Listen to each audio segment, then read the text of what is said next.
Today, one voice brings together thousands of people from across the globe.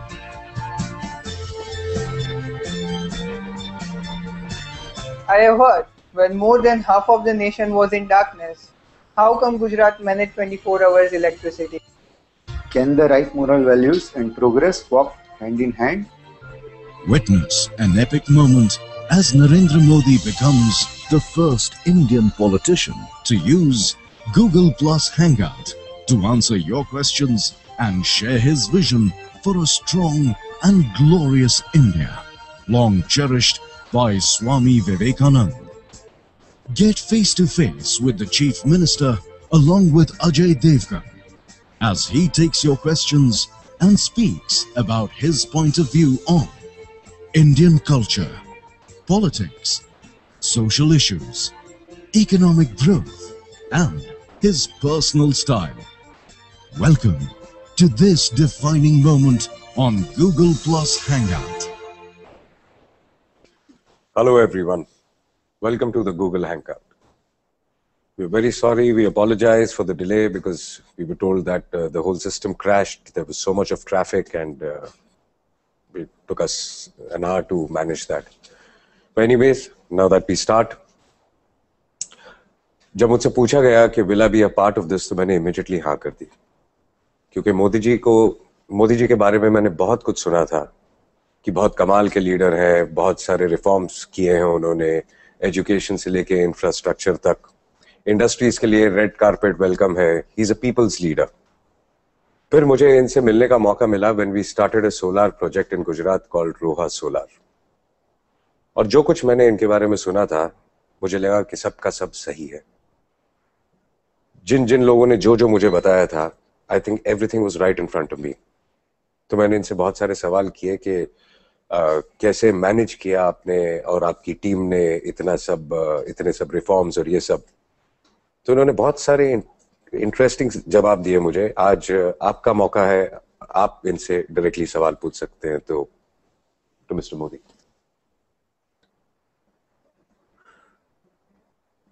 मित्रों नमस्ते.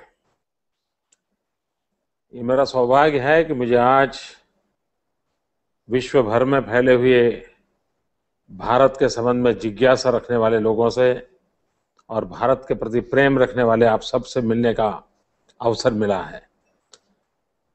भाई अजय जी ने कहा कि इतना ट्रैफिक बढ़ गया, लाखों की तादाद में एक साथ लोग इस पर आ गए और उसके कारण कठिनाई ये हो गई कि करीब आधा पौना घंटा आप लोगों का खराब हो गया. मैं इसके लिए आपकी क्षमा मांगता हूं. मैं गूगल प्लस का भी आभारी हूं कि उन्होंने मुझे अवसर दिया है आप सबसे बात करने का. और मुझे तो लगता है कि गूगल प्लस की एक नई डेफिनेशन शायद बन जाएगी कि Google plus is a pulse of globe. और पूरे ग्लोब की पल्स को पकड़ने का काम इन दिनों गूगल कर रहा है. तो मैं गूगल के मित्रों का भी आभारी हूं. और मैं देख रहा हूं उनके 30-40 लोग यहाँ पिछले एक घंटे से बड़ी जद्दोजहद कर रहे थे कि ये ट्रैफिक को कैसे क्लियर करे. रोड पर ट्रैफिक पुलिस को जितनी दिक्कत नहीं होती है, उससे ज्यादा दिक्कत इन मित्रों को हो रही थी. खैर मित्रों, ये स्वामी विवेकानंद जी की 150वीं जयंती हम मना रहे हैं और उस युवा शक्ति वर्ष के रूप में मना रहे हैं. और उस समय मुझे आप सब नौजवानों से मिलने का जो अवसर मिला है, ये अपने आप में मैं अपना एक सौभाग्य मानता हूं. स्वामी विवेकानंद जी का सपना था भारत माता विश्व गुरु बने. क्या हम सब मिलकर के स्वामी विवेकानंद के इन सपनों को पूरा कर सकते हैं? मेरी आत्मा कहती है कि 120 करोड़ के देश में वो ताकत है कि स्वामी विवेकानंद के सपनों को पूरा कर सकते हैं. 150वीं जयंती जब मना रहे हैं, तब उन सपनों को पूरा करने का प्रयास करने का एक संकल्प का अवसर बने, इस दृष्टि से हम आगे बढ़ रहे हैं. मित्रों, मेरी आप सबसे गुजारिश है, एक के बाद एक आपकी भावनाओं को मैं समझने की कोशिश करूंगा, आपके सवालों का जवाब देने का प्रयास करूंगा. मैं ये तो दावा नहीं करता हूं कि आपके हर सवाल का जवाब आपको संतोष देगा, लेकिन मैं इतना वादा करता हूं मैं जो भी कहूँगा दिल से कहूँगा, आपसे कुछ भी छुपा के नहीं रखूँगा। आपका पूरा अधिकार है लोकतंत्र में मुझसे हर सवाल पूछने का, और मेरा दायित्व बनता है हर सवाल का जवाब देना। तो आइए प्रारंभ करें। तो फिर शुरू करते हैं। पहला सवाल पवन कौशल है गुड़गांव से। तो पवन, आप हैं? Yes, thanks Ajay. अपने बारे में कुछ बताइए and you can ask your question. आदरणीय मोदी जी नमस्ते। मैं नमस्ते। पवन कुमार कौशल, भारतीय एयरटेल में वाइस प्रेसिडेंट B2B बिजनेस, मैं गुड़गांव से बिलोंग करता हूं। मेरे मूल पर्सन का आधार है युवा, भारत और 21वीं सदी। पूरे विश्व भर का मानना है कि 21वीं सदी एशिया की सदी होगी, और जिसमें चीन और भारत मूलतः दो आर्थिक शक्ति, सामरिक शक्ति और उपभोक्ता बाजार के रूप में महाशक्ति के रूप में उभरेंगे। परंतु पहले दशक के अंत के आते आते ऐसा लगता है कि भारत इस दौड़ में चाइना से पीछे छूट गया है। यद्यपि हमारे यहाँ पर 500 मिलियन प्लस यूथ जो है, उनका एवरेज आयु 30 ईयर से बिलो है। अभी तक हमारे पास युवा शक्ति को राष्ट्र निर्माण में जोड़ने के लिए कोई योजना नहीं है, ताकि उनको हम एक बेसिक एजुकेशन दे सकें, उनका स्किल बिल्डअप कर सकें, डोमेन स्किल बिल्डअप कर सकें, और उनको रोजगार के अवसर प्रदान कर सकें, ताकि वो अपनी क्षमता का प्रदर्शन कर सकें और देश के निर्माण में अपना योगदान दे सकें। स्वामी विवेकानंद के सपनों को साकार करने के लिए आज पूरा भारतवर्ष आपसे बड़ी उम्मीदों की तरफ देख रहा है। मैं आपसे आशा करता हूं कि आप हमारा इस दिशा में युवाओं का मार्गदर्शन करें। धन्यवाद। पवन जी, आपके दिल में जो दर्द है ना, वही देश की बहुत बड़ी ताकत है। और ऐसे करोड़ों लोग देश के नौजवान हैं जिनके मन में ये दर्द है, ये पीड़ा है कि हमारा देश आगे क्यों नहीं बढ़ रहा है। मैं समझता हूं ये दर्द अपने आप में एक बहुत बड़ी शक्ति है। जहां तक आपने कहा कि 21वीं सदी एशिया की सदी है, ये दुनिया ने स्वीकार किया हुआ है। 21वीं सदी एशिया की है तो क्या वो हिंदुस्तान की सदी बनेगी या चाइना की सदी बनेगी, इसकी डिबेट चल रही है। मित्रों, जब जब विश्व मानव जात ने ज्ञान युग में प्रवेश किया है, तब भारत ने नेतृत्व किया है। 21वीं सदी ज्ञान की सदी है, सामरिक संसाधनों की सदी नहीं है, आर्थिक संपन्नता की सदी नहीं है। और जहां ज्ञान की सदी का सवाल है, तब मैं बहुत अंतर्मन से मानता हूं कि इस सदी में भारत नेतृत्व करेगा और पूरी शक्ति के साथ नेतृत्व करेगा और विश्व कल्याण के मार्ग पर जाएगा। दूसरा विषय जो आपने कहा, ये बात सही है कि हमारा देश डेमोग्राफिकली विश्व का सबसे युवान देश है। 65% पॉपुलेशन आज देश की 35 से नीचे है।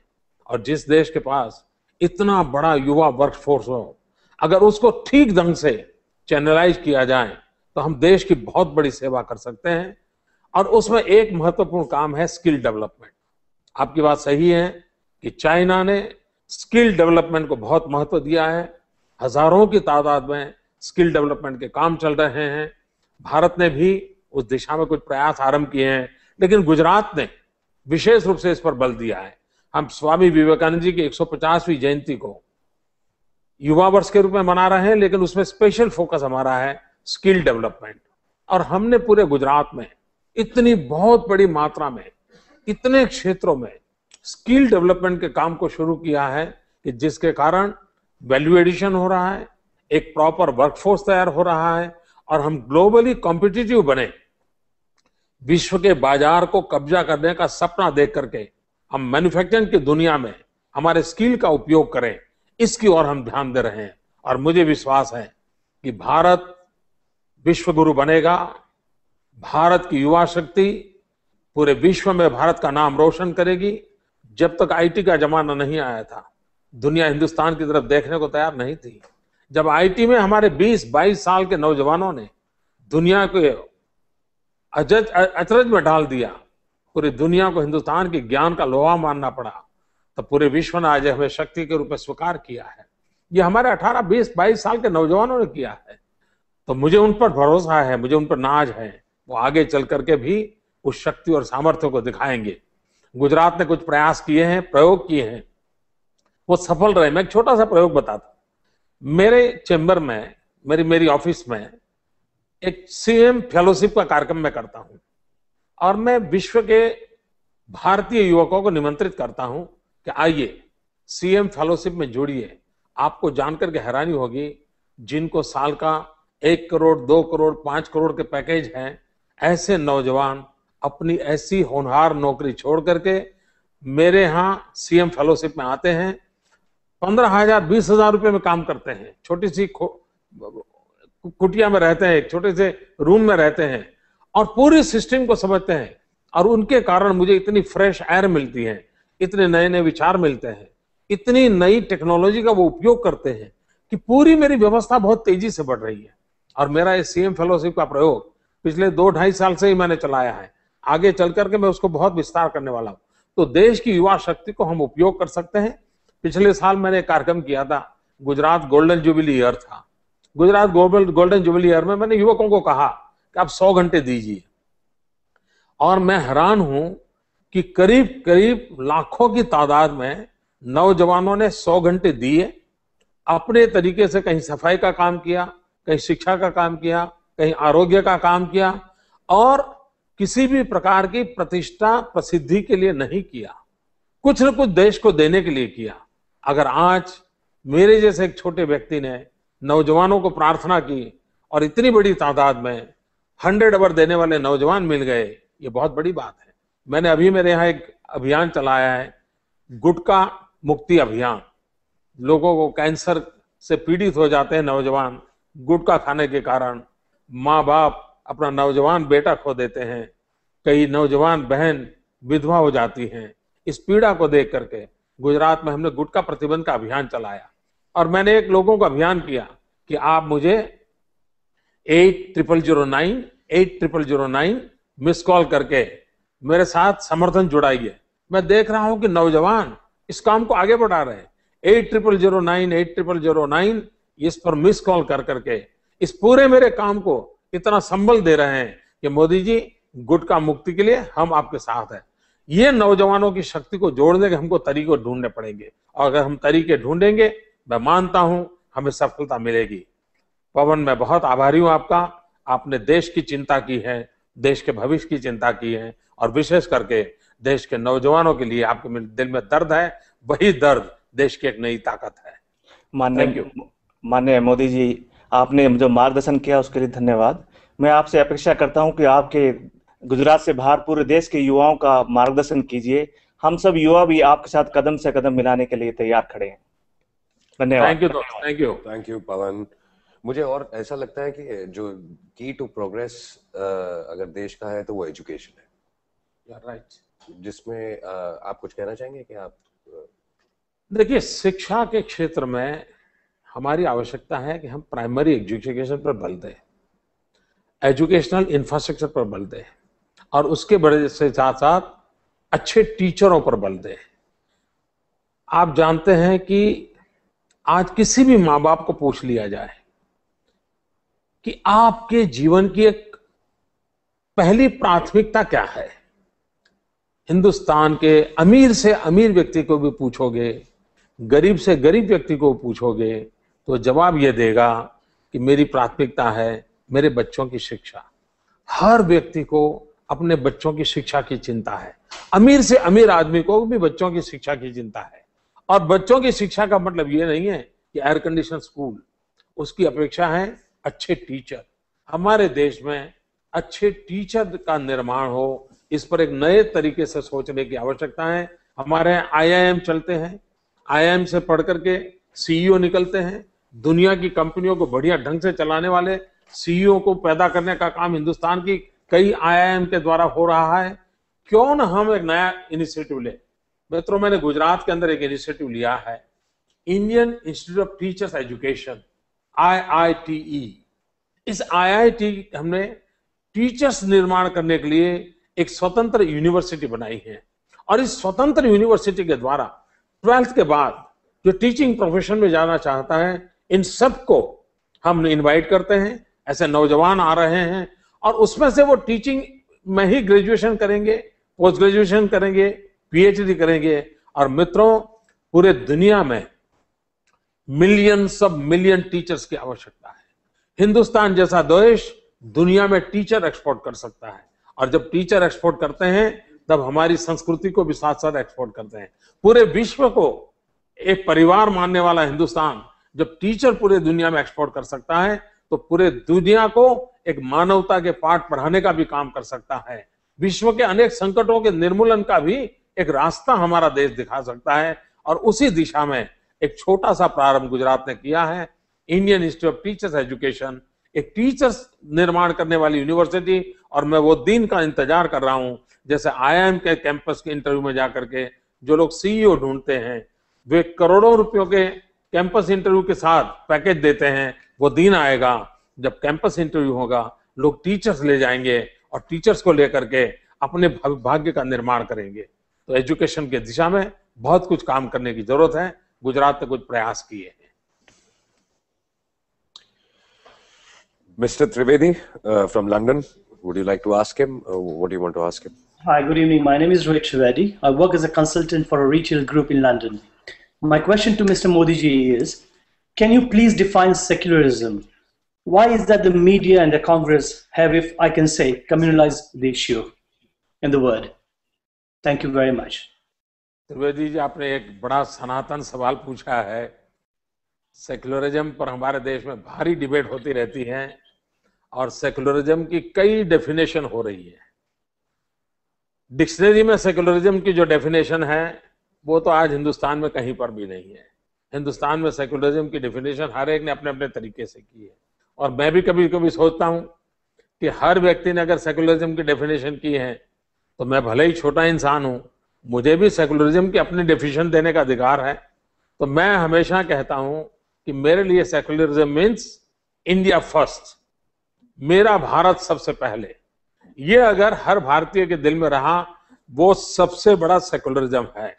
आपने कहा, ये बात सही है कि जिस देश में वसुधैव कुटुंबकम की भावना रही हो, जिस देश में सर्वे अपि सुखिनः सन्तु सर्वे सन्तु निरामया सर्वे भद्राणि पश्यन्तु मां कश्चित् दुर्भाग् भवेत्, सर्व के कल्याण की कल्पना जहां रही हो, वो देश जहां पेड़ और पौधे में भी परमात्मा देखा जाता हो, वो देश जो चींटी को भी खाना खिला करके खाने का स्वभाव रखता है, वो देश को अगर कोई दुनिया के लोग सेक्युलरिज्म पढ़ाने की बातें करते हैं तो उस देश का अपमान दिखता है।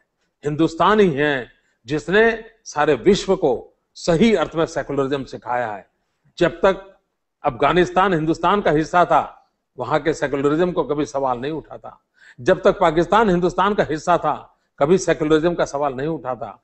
जब बांग्लादेश हिंदुस्तान का हिस्सा था, कभी सेक्युलरिज्म का सवाल नहीं उठा था। जो हिस्से हिंदुस्तान से कट गए, वहां सेक्युलरिज्म खतरे में पड़ गया। हिंदुस्तान ही सेक्युलरिज्म की गारंटी है, हिंदुस्तान के डीएनए में है, यहाँ की जेनेटिक व्यवस्था में है। और इसलिए राजनेता सेक्युलरिज्म के नाम पर कितने ही रोटियां सेकते रहते हो, राजनीति करते रहते हो, सेक्युलरिज्म के नाम पर हिंदुस्तान के लोगों को बुरा भला कहने की फैशन रखते हो, उसके बावजूद भी मेरा भरोसा है कि हिंदुस्तान के जहन में सबको साथ लेकर के चलने की ताकत है।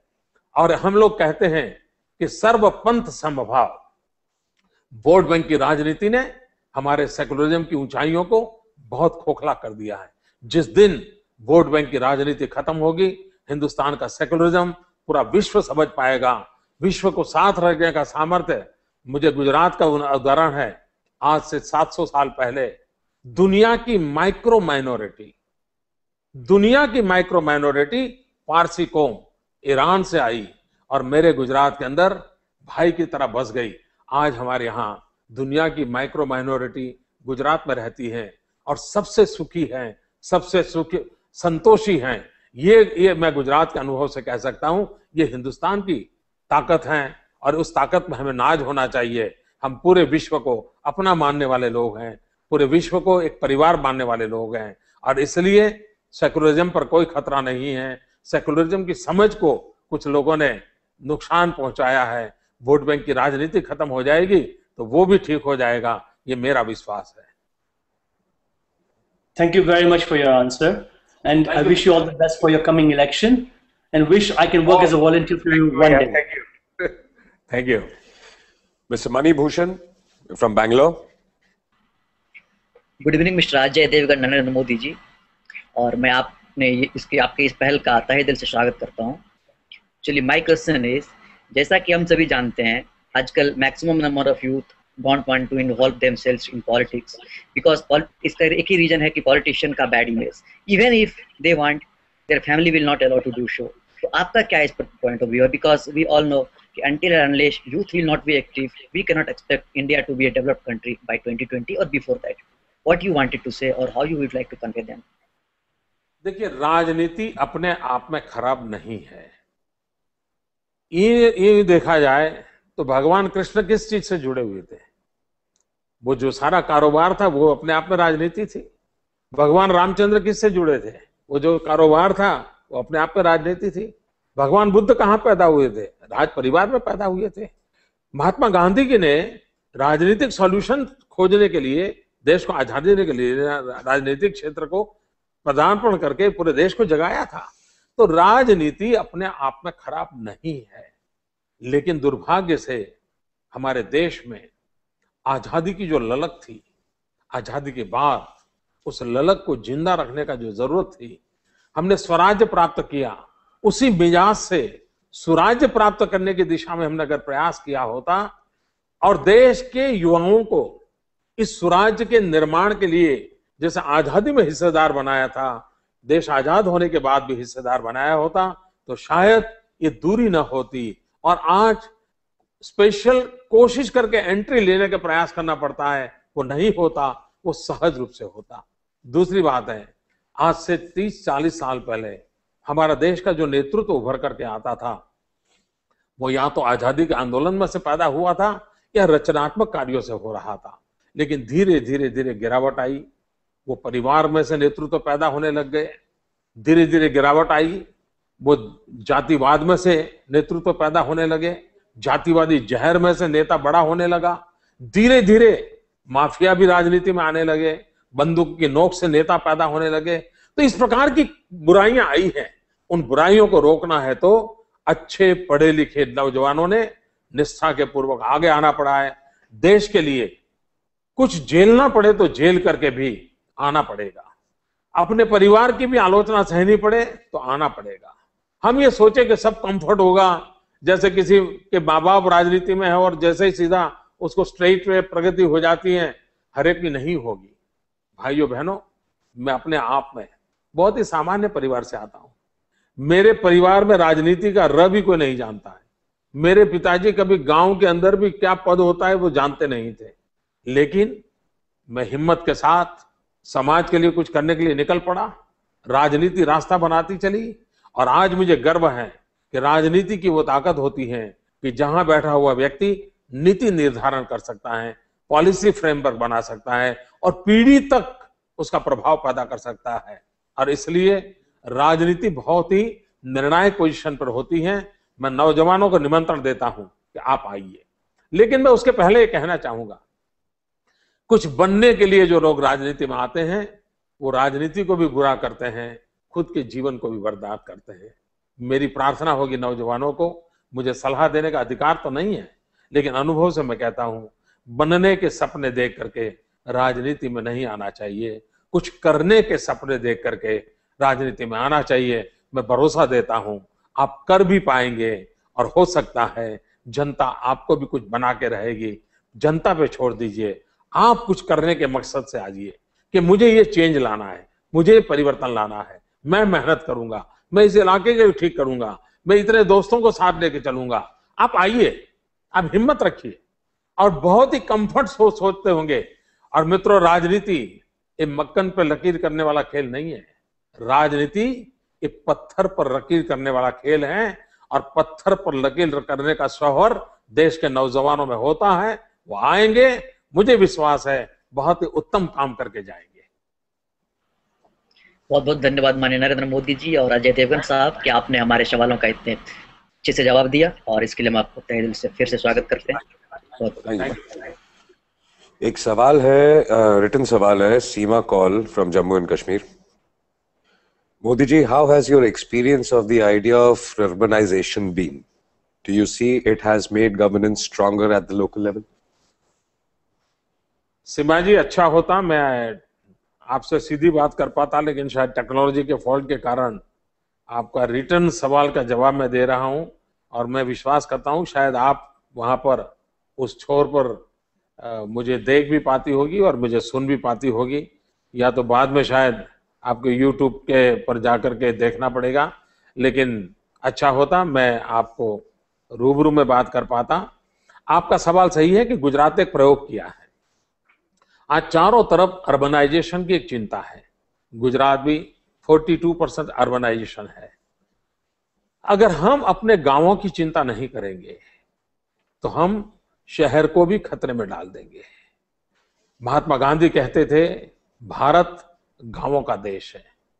60 साल तक हम गांधी जी का नाम तो लेते रहे, लेकिन दुर्भाग्य से उन गांवों की तरफ हम नजर नहीं कर पाए। मैं कभी कभी सोचता था कि गांधीनगर में मैं स्विच ऑन करूं, बिजली हो जाती है, टीवी ऑन हो जाता है, एसी ऑन हो जाता है, लेकिन गांव के अंदर बिजली के लिए तड़पना पड़ता है। ऐसा क्यों? ये बचपन से मेरे मन में आता है। जब मुझे गांधीनगर में आने का अवसर मिला तो मेरे मन में विचार आया कि गांव को भी बिजली 24 घंटे क्यों नहीं मिलनी चाहिए। मैंने सोचना शुरू किया।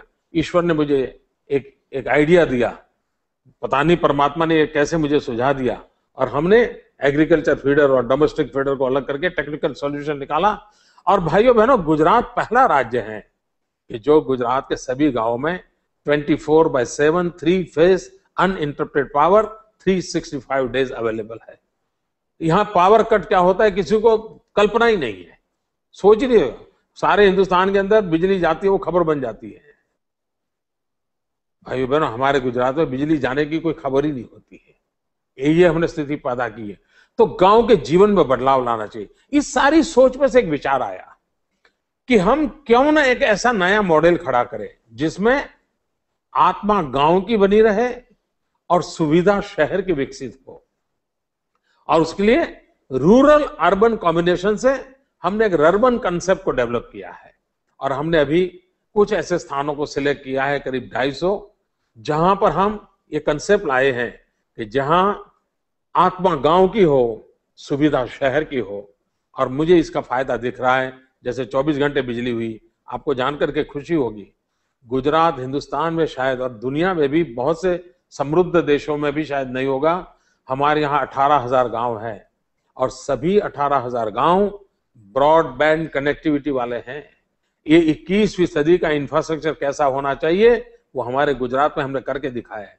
आज मैं मेरे राज्य में कहीं पर भी वीडियो कॉन्फ्रेंस से बात कर सकता हूं। वीडियो कॉन्फ्रेंस से, टेलीफरियाद से कोई भी व्यक्ति मेरा संपर्क कर सकता है।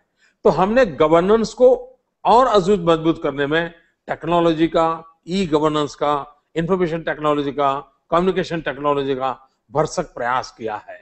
लेकिन गवर्नेंस को स्ट्रेंथन करने के लिए हमने एक तालुका सरकार कंसेप्ट विकसित किया है, जिसमें सारे निर्णय तहसील खुद क्यों न करे। अपने विकास के मॉडल को तहसील खुद क्यों न तैयारी करे। तहसील अपनी समस्याओं का समाधान खोजने के लिए क्यों ना आए, और रिसोर्स न हो तो स्टेट उसको मदद करे, लेकिन उसके अपने पोटेंशियल का पूरा उपयोग करे। पिछले 1 साल से हमारा ये तालुका सरकार का जो कंसेप्ट है वो बहुत ही हमें फल दे रहा है। एक एक तालुका के बीच कंपटीशन हुई है। एक तहसील को लगता है कि हम आगे चले जाएं, दूसरे तहसील को लगता है कि हम आगे चले जाएं। दोनों के बीच में एक हेल्दी डेवलपमेंट की कंपटीशन शुरू हुई है। मैं समझता हूं हिंदुस्तान के डिस्ट्रिक्ट के बीच कंपटीशन हो, स्टेट के बीच में कंपटीशन हो, एक ऐसा माहौल बने कि विकास का माहौल बन जाए, जन भागीदारी से बन जाए, तो गवर्नेंस की एक बहुत बड़ी ताकत बन जाएगा। दूसरी बात है, आपने जो गवर्नेंस की बात कही है, मैं सिर्फ गुड गवर्नेंस से अटकता नहीं हूं। मेरी एक फॉर्मूला है P2G2, pro people, pro active, good governance. सरकार का काम फायर स्टेशन की तरह, फायर ब्रिगेड की तरह कहीं आग लगी और दो जाकर के बुझाना नहीं है। सरकार का काम है एडवांस में चीजों को समझना, एडवांस में चीजों को अनुमान लगाना और उसकी व्यवस्थाओं करना। तो हमने P2G2 फॉर्मूला को अपनाया है, pro people, pro active, good governance.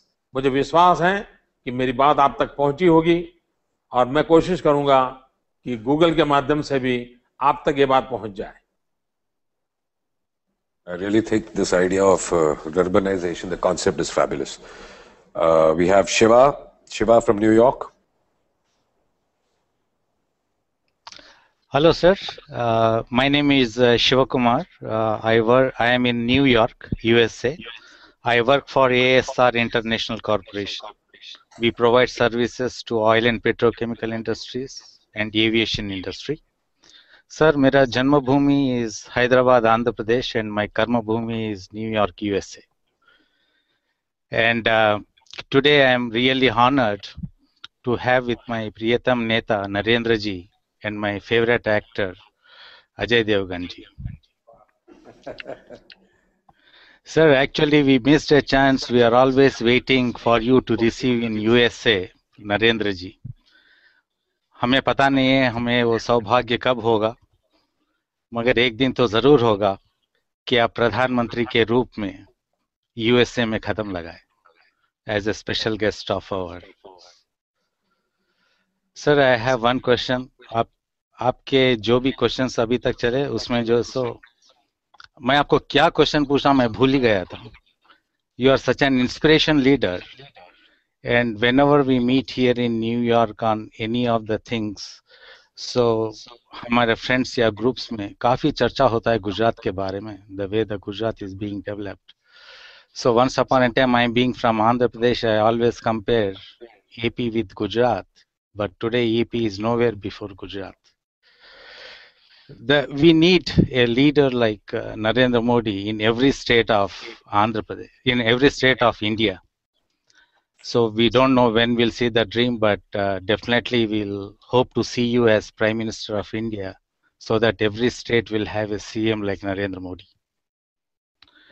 Sir, I have a question that as a member of diaspora, I want to ask you a question. When there will be an overhaul of all the documentation process of passports, and when there will be an extended facilities for OCI and PIO membership? I heard your speech in Pravasya Bharatiya Divas in Jaipur, so I thought no one else than you will be the best person to answer this question. Thank you, sir. Shiva Garu. Namaste. Thank you, sir. Namaste.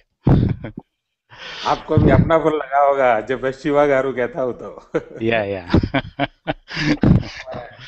Andhra के मित्रों से सीखा हूँ कि गारू शब्द को एक हमारे यहाँ गुजरात में भाई बोलते हैं।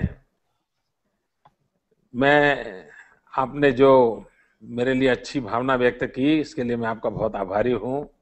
लेकिन जो वीजा का विषय आपने उठाया, मेरा सपना कुछ और है। आपका सपना है कि मैं अमेरिका हूं, मेरा सपना ये है कि स्वामी विवेकानंद जी ने जो सपना देखा था वो सपना पूरा हो और हमारा देश इतना समृद्ध हो कि पूरा अमेरिका वीजा लेने के लिए लाइन में खड़ा हो। ये मेरा सपना है। मैं अमेरिका हूं, उसके बजाय मैं ऐसा देश चाहूंगा कि अमेरिका को लाइन लगा के वीजा लेने के लिए खड़ा होना पड़े। ये इस दिशा से हमें काम करना चाहिए और मैं इस जिद के साथ लगा हुआ हूं। मेरा गुजरात भारत की सेवा में पूरी तरह कोशिश कर रहा है और जितना पार्ट आज जनता जनार्दन ने मुझे दिया है उतना मैं उस मिजाज से आगे बढ़ा रहा हूं। आपके आशीर्वाद है, आपकी शुभकामना है, मुझे जरूर ये ताकत मिलेगी। दूसरी बात है, आपने कहा कि ई पासपोर्ट वगैरह, आपकी बात सही है। अब वो इतना बड़ा पासपोर्ट लेकर के घूमने की आवश्यकता नहीं है। सिर्फ बायोमेट्रिक सिस्टम से ही सभी एयरपोर्ट पर पूरे डॉक्यूमेंट निकल सकते हैं और कोई मुश्किल काम नहीं है। वो दिन दूर नहीं होगा कि जब ई गवर्नेंस के माध्यम को जितना फैलावा होगा, ई पासपोर्ट आएंगे। भारत सरकार कब करेगी, कैसे करेगी वो मैं नहीं जानता हूं, लेकिन अगर भारत सरकार गुजरात के लोगों का पासपोर्ट ऐसा बनाने का काम मुझे दे दे तो मैं 1 साल में कर सकता हूँ। और मैं आप भी अगर हिंदुस्तान का पासपोर्ट रखते हैं तो मैं कहूंगा कि आप गुजरात के नागरिक बन करके आप जरूर उस पासपोर्ट को हमारे यहाँ निकलवा दीजिए। लेकिन ये डिपार्टमेंट भारत सरकार का है, भारत सरकार कब करेगी मैं नहीं जानता हूँ, लेकिन कोई जरूरत नहीं है आज इतने सारे डॉक्यूमेंट लेकर के घूमने की। और कभी पासपोर्ट चोरी हो जाए और उसमें झूठे लोग अपना फोटो लगा करके एक दूसरे देशों में चले जाएं, टेररिज्म की एक्टिविटी करें, गुनहगार लोग भाग जाएं, ये सारे संकटों से बचाया जा सकता है और टेक्नोलॉजी बहुत बड़ी मदद कर सकती है, मुझे विश्वास है। कुछ और जैसा आपने कहा, मैं जब जयपुर आया था मैंने इन सारे विषयों को लिए कहा था कि पूरे विश्व में फैला हुआ जो भारतीय समाज है, जो कोई 150 साल पहले गया होगा, कोई 15 साल पहले गया होगा, इन सबको एक ताकत के रूप में मानना चाहिए। विश्व भर में फैले हुए भारतीय समाज को भारत की एक शक्ति का हिस्सा मानना चाहिए और हमारी सारी भारत के विकास की व्यूह रचना में उन शक्तियों को जोड़ना चाहिए। हमने वो विदेश में रहते हैं, विदेश में कमाते हैं, कैरियर में हैं, ऐसी छोटी सोच से नहीं चलना चाहिए। वो जहां है वहां वो एक शक्ति है, उस शक्ति को हमारे साथ कनेक्टिविटी होनी चाहिए और उसके लिए जो भी हो सके वो करना चाहिए। और जब मैं आपके साथ बात कर रहा हूं तब मैं जरूर कहना चाहूंगा कि आपको पता होना चाहिए कि अगर आप हिंदुस्तान का पासपोर्ट होल्डर है, आप इंडिया के सिटीजन हैं, तो आप अमेरिका से बैठ करके भी हिंदुस्तान के डेमोक्रेटिक प्रोसेस में हिस्सा ले सकते हैं, आप वोट कर सकते हैं। एक फॉर्म 6 इलेक्शन कमीशन का होता है, इंटरनेट पे अवेलेबल है, वो फॉर्म लेकर के आप उस फॉर्म भर करके आप हिंदुस्तान में वोट डाल सकते हैं, आप पोस्टल बैलेट भी कर सकते हैं। और इसलिए भारत का साथ नाता आपका जुड़ा रहे, भारत की डेमोक्रेटिक प्रोसेस का आप हिस्सा बन सके, ये भी कोशिश होनी चाहिए। और मेरे यहाँ तो गुजरात में चुनाव भी है, मेरे गुजराती भाई विश्व भर में फैले हुए हैं, मैं उनको भी कहूँगा कि अगर वो भारतीय नागरिक हैं, गुजरात में उनका अगर मताधिकार है तो उन्होंने कोशिश करनी चाहिए, उस फॉर्म 6 भर करके वोट हमेशा देने का प्रयास करना चाहिए, ये मैं उनसे अनुरोध करूंगा। और शिवा गारू, आपका बहुत बहुत धन्यवाद। आप जब हिंदुस्तान आए जरूर आइए, आपका स्वागत है गुजरात आने के लिए। Sir thank you so much. आप जब भी यूएसए आए तो हमारे घर पे एक one time you have to have lunch और डिनर सर, और breakfast. Thank you. It's an open invitation to you. And sir, Thank you, and sir. I have some friends here, they just want to say namaste to you. नमस्ते जी, आपका पूरा परिवार का परिचय करवा रहे हो? They just want to say hello to you sir, they are excited. आप है तो परिचय करवा दीजिए हमको। सर ये अमित त्यागी है, he is from New Delhi, and Mr. Samrat, he is from Hyderabad, and there are others who are standing, but I don't want to take much of your time. Thank you, sir, thank you, it's honor. Thank you, Shiva. Thank you. Satya, Satya from Hyderabad.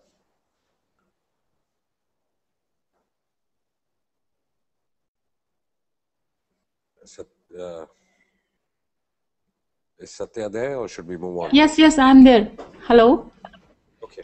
Namaste Ajay ji, I'm there. Namaste. Just I was talking with a Hyderabadian from New York. नहीं हैदराबाद से ही बात कर रहे sir. Hindustan के रहने वाले तो हिंदुस्तानी रह के इधर ही रह गए। मेरा नाम सत्यलक्ष्मी है, हैदराबाद की रहने वाली हूँ, सॉफ्टवेयर कंपनी में काम करती हूँ, साथ साथ मैं टीचर भी हूँ। जैसे कि आपने बोला कि टीचरों की बहुत ज़रूरत है हमारे लिए, तो मेरे को अच्छा लगता है टीचिंग करना और मैं टीचर भी हूँ। मेरा सवाल ये है, पिछले कुछ दिनों में देखा जाए गुजरात में लड़कियों की संख्या जो है लड़कों की संख्या की गणना में बहुत कम थी। आपके शासन के 10 साल में ये संख्या जो है बहुत अच्छी वृद्धि हो गई है, लड़कियों की संख्या जो है वो अच्छी वृद्धि हो गई है। आपने ऐसा क्या जादू किया कि लोगों की दृष्टि बदल गई है, सोच बदल गई है, जिससे इतना अच्छा बदलाव आया? सत्या जी, आपने मेरे हृदय को छूने वाला सवाल पूछ लिया है। It touch to my heart. मैं आपको विस्तार से बताना चाहूंगा और शायद श्रोताओं को भी ये मेरे मन की बात सुनना अच्छा लगेगा। एक का सेंसस, उसका पूरा रिपोर्ट 2004 में हमारे पास आया और हमारे अफसर लोग मुझे ब्रीफ कर रहे थे। और उसमें जब मैंने ये जेंडर की स्थिति देखी, मेल फीमेल रेशियो देखा, तो मैं चौंक गया। यानी मैं एक प्रकार से कांप गया था। मैंने सोचा कि ये समाज कैसे चल सकता है अगर 1000 लड़कों के सामने 700 प्लस लड़कियां हैं, तो संसार कैसे चलेगा? ये इम्बैलेंस क्या परिस्थिति पैदा करेगा। और कुछ तहसील में तो हालत और खराब थी, जिसने मुझे बहुत बहुत पीड़ा दी। लेकिन मुझे उसमें से एक आशा भी जन्मी। मेरे यहाँ जो उमरगांव से अंबाजी तक का ट्राइबल बेल्ट है, जो मेरा आदिवासी भाई है, वहां पर लड़कों से लड़कियों की संख्या थोड़ी ज्यादा थी। बहुत ज्यादा नहीं थी, लेकिन थोड़ी ज्यादा थी। 1000 के सामने 1020, 1025 ये संख्या थी।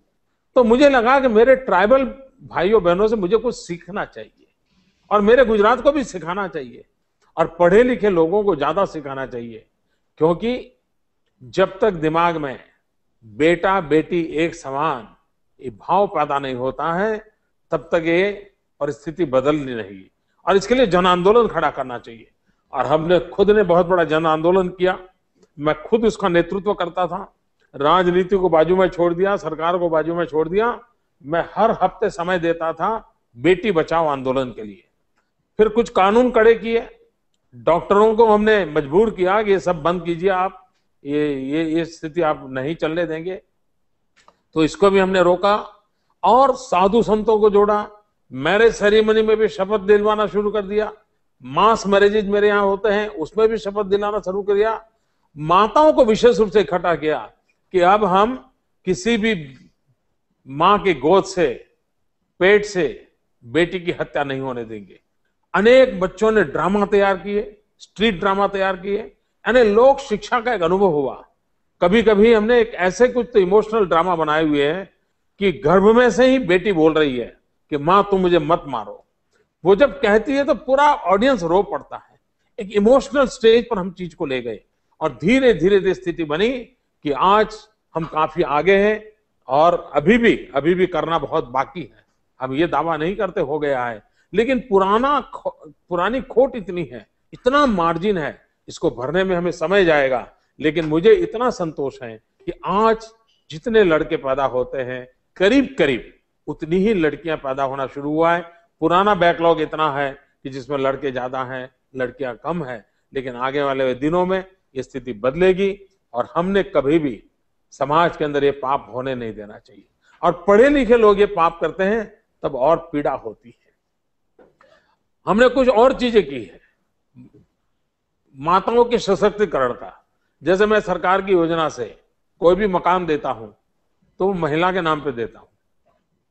मैंने स्कूल के अंदर नियम बनाया है कि स्कूल में बच्चे के पीछे उसके बाप का नाम लिखा जाता है। हमने नियम बनाया है कि पहले माँ का लिखा जाएगा, उसके बाद बाप का नाम लिखा जाएगा।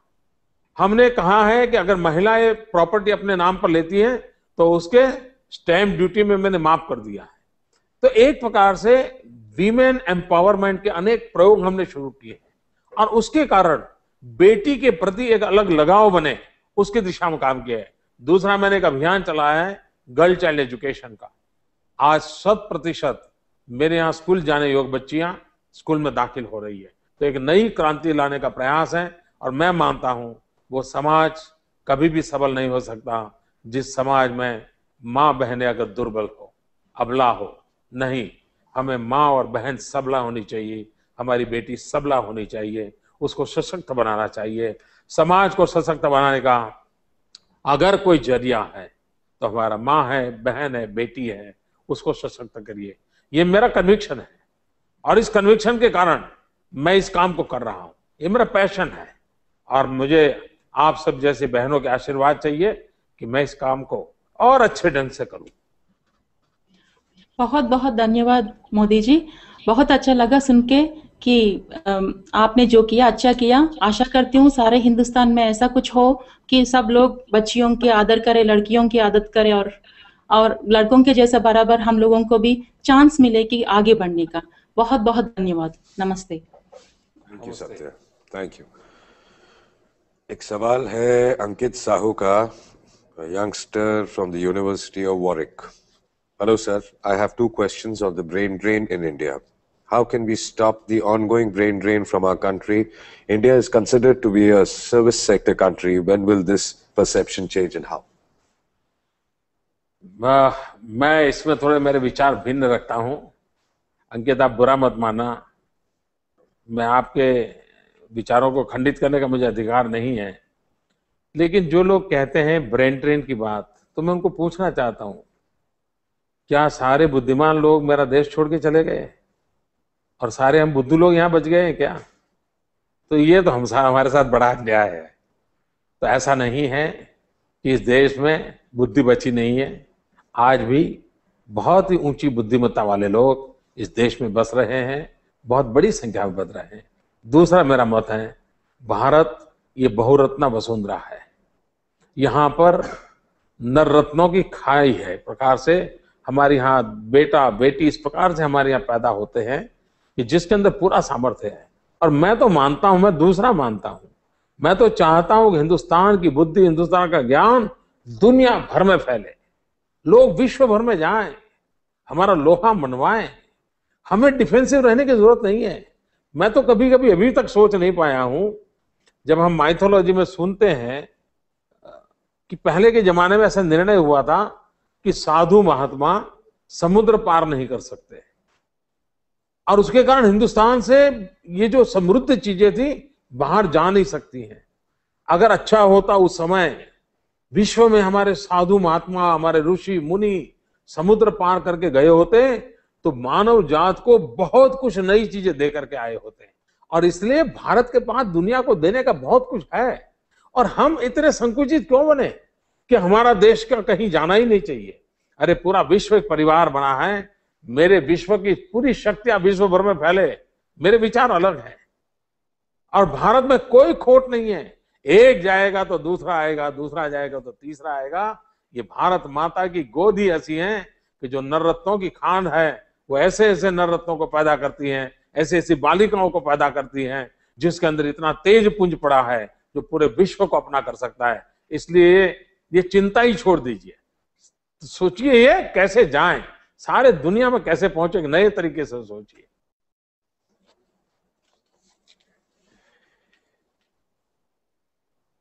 We have Atif from Mumbai. Hello sir.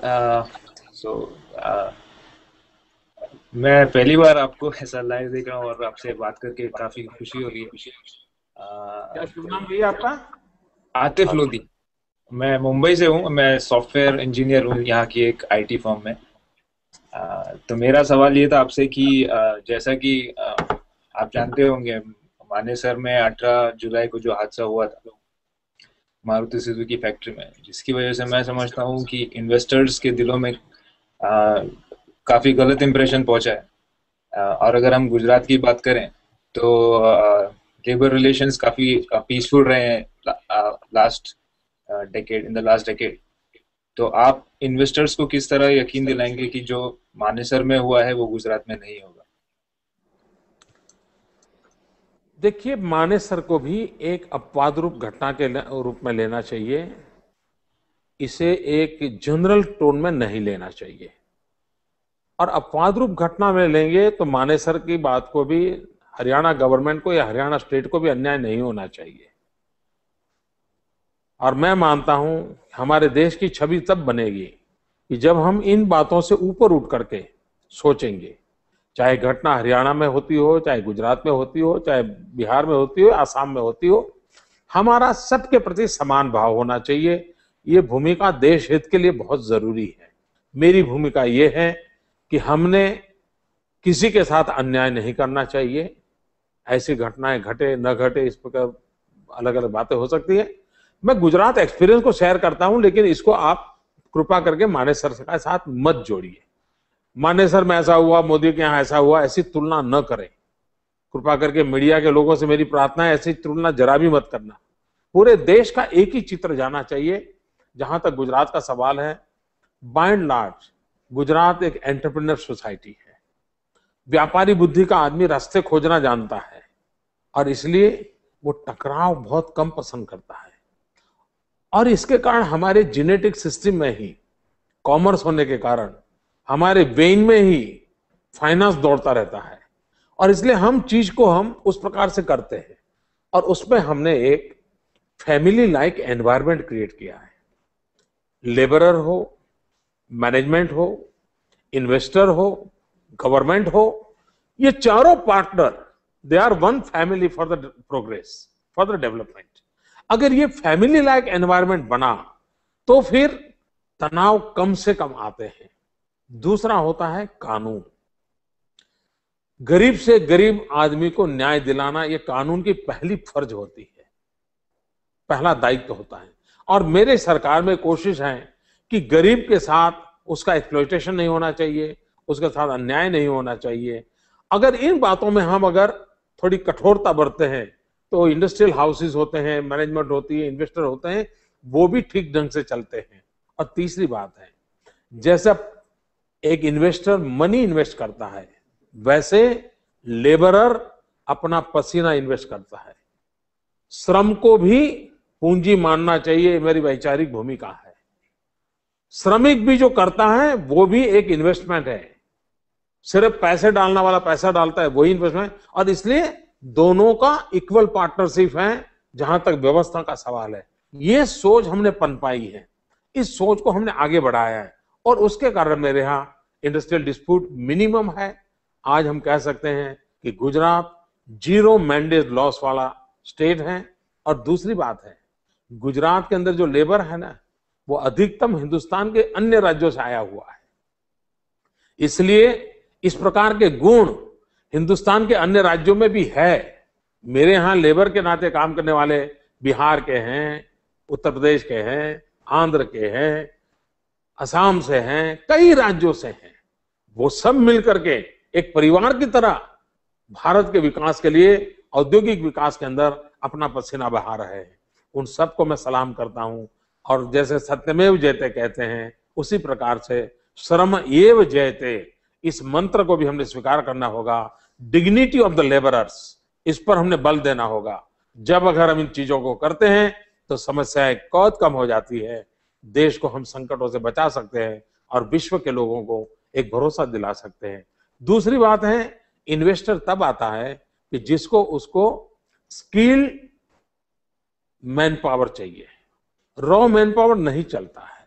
अगर इसलिए वैल्यू एडिशन करना चाहिए, और जिस प्रकार के हम इन्वेस्टर को लाना चाहते हैं उस प्रकार का इंफ्रास्ट्रक्चर होना चाहिए, उस प्रकार का ह्यूमन रिसोर्स डेवलपमेंट होना चाहिए, उस प्रकार की फाइनेंशियल तब व्यवस्थाएं होनी चाहिए, उस प्रकार की मैनेजमेंट स्किल होनी चाहिए। अगर इन चीजों को हम करते हैं तब इन्वेस्टर को हम आकर्षित कर सकते हैं। सिर्फ एक आध छोटे इश्यू के आधार पर इन्वेस्टर नहीं आता है।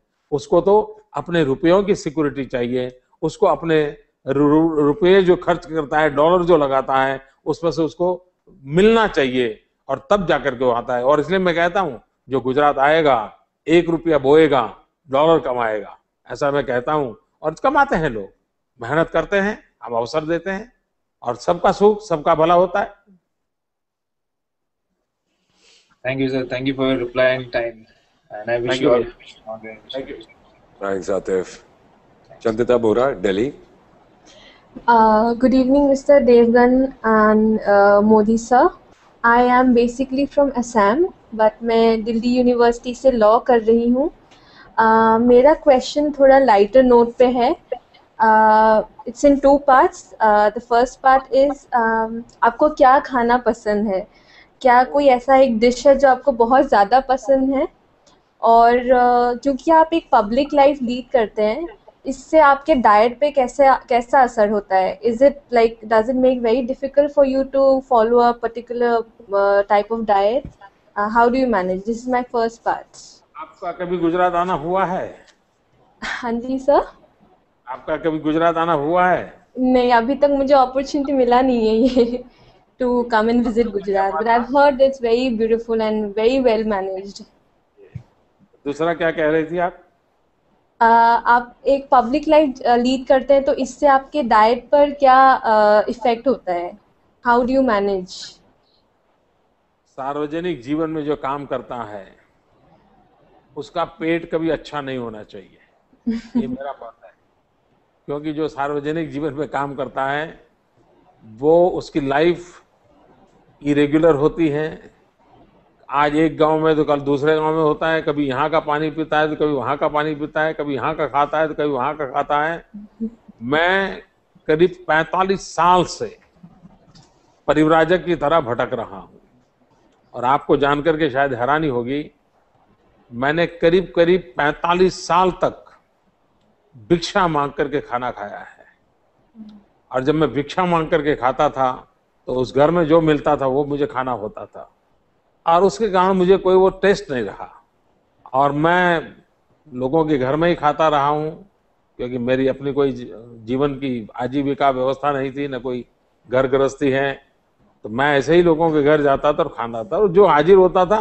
और दूसरा, मेरे जीवन में एक नियम था कि कभी किसी के यहाँ कह करके खाना खाने नहीं जाता था।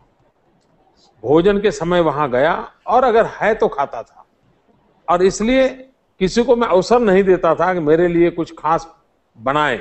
ये कुछ नियम मैंने अपने लिए बनाए थे, और इसके कारण मेरा कोई टेस्ट भी नहीं बचा, मेरे पेट की हालत भी उतनी तंदुरुस्त नहीं है, क्योंकि हमने उसको काफी बिगाड़ के रखा हुआ है, अनियमितता के कारण बिगाड़ा हुआ है। और दूसरी बात है, मैं बहुत ही सिंपल खाना पसंद करता हूँ। मैंने आपको इसलिए पूछा गुजरात का, हाँ जी, आप जरूर कभी आए तो गुजराती डिश खाइए। गुजराती डिश और असमी डिश में थोड़ा कभी कभी मेलजोल होता है, थोड़ा स्वीट असमी डिश में भी होता है, गुजराती डिश में भी थोड़ा स्वीट होता है, तो एक प्रकार से वो पसंद आएगा। लेकिन मैं ज्यादातर खिचड़ी जैसी चीजें खाना पसंद करता हूँ, और मैं जो भोजन पटु लोग होते हैं, जो जीभ के बड़े शौकीन होते हैं, उन लोगों में से मैं नहीं हूँ। जो मिल जाए उसी से अपना गुजारा करने की मेरी आदत है, और इसलिए डाइट के कॉन्शियस जो एक प्रकार का नेचर होना चाहिए वो मेरा नहीं है। ऑफ कोर्स मैं रेगुलर योगा करता हूँ, मैं एक्सरसाइज करता हूँ, मैं मन में एक सपना लेके चलता हूँ कि मेरा शरीर कभी भी मेरे देश के लिए, मेरे समाज के लिए बोझ नहीं बनना चाहिए, इसलिए वो स्वस्थ रहना चाहिए। किसी को भी मेरी सेवा के लिए 1 मिनट खर्च ना करनी पड़े, किसी को मेरी सेवा में लगना न पड़े, ऐसा मेरा शरीर है। और मन करता है कि आखिरी सांस भी एक तंदुरुस्त शरीर के साथ छोड़ूं, ताकि मैं कभी भी मेरे समाज के लिए, मेरे देश के लिए बोझ न बनूं। ये मेरा सपना है। Thank you sir. सर मेरा सेकंड पार्ट है, आपके जो बहुत ही फेमस और आइकॉनिक कुर्ते जो आप पहनते हैं, इसके पीछे कोई फैशन डिजाइनर है या फिर आप खुद चुनते हैं उन्हें? दरअसल ये बड़ा अजब का सवाल है। मैंने कहा ना, मैं 35 साल तक भटकता रहा हूँ जी। एक छोटे से झोले में मेरे कपड़े रहते थे, और कपड़े मैं खुद धोता था। कपड़े धोता था, मैं सोचता था लंबी बाह के कपड़े तो इतना लंबा धोना क्यों, तो धोना कम करने के लिए मैंने उसको काट दिया खुद ने। दूसरा, मेरी बैग में वो जगह तो ज्यादा लेते थे, और मुझे वो एक्स्ट्रा लगता था, कोई उपयोग नहीं लगता था। सभ्यता के लिए जितने चाहिए कपड़े उतना होना चाहिए, उससे अधिक क्या जरूरत है। तो मैंने खुद ने मेरी बाहों को काट दिया, फिर वो मैं उसकी मुझे आदत हो गई, तो मैंने खुद ने इसको बनाया था। और धीरे धीरे पता नहीं क्यों पिछले 10 साल से ये फैशन बन गया है। मोदी कुर्ता एक नॉन कुर्ता बन गया है, और आज बाजार में बिकता है। यूरोप अमेरिका में भी मोदी कुर्ता मिलता है। मुझे कल कोई बता रहा था, दिल्ली में कोई किसी को कोई कार्यक्रम करना था, तो वो कहीं दिल्ली में उसको मोदी कुर्ता मिल गया। तो मुझे वो बता रहा था कि भाई अब पता नहीं वो कैसे बन गया है, लेकिन मैंने कुछ सोचा नहीं है। मेरी सिंप्लिसिटी का हिस्सा था, वह दुनिया के लिए फैशन बन गया है। जी sir, thank you so much sir. Thank you, thank you, thank you so much. मुझे तो अच्छा खाना बहुत ज्यादा पसंद है, बट हमारे काम में भी हमको डाइटिंग करते रहना पड़ता है। So let's take a short break, and बाकी लोग, काफी लोग इंतजार कर रहे हैं, तो भी meet them then. Thank you.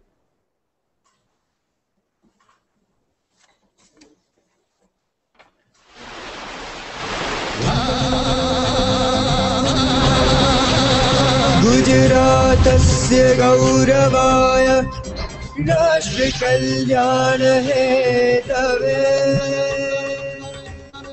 युवकानां विकासाय विवेकानन्दं नमाम्यहम्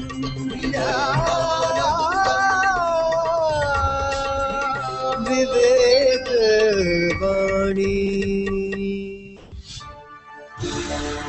समग्र भारतवर्ष में सुख शांति और समृद्धि का सागर हिलोरे लेता था। उसके ज्ञान, संस्कृति एवं सभ्यता का लोहा पूरी दुनिया मानती थी। पर उसके बाद समाज की असंगठित व्यवस्था का लाभ लेकर विदेशी आक्रामकों ने भारत को गुलामी की जंजीरों में जकड़ लिया।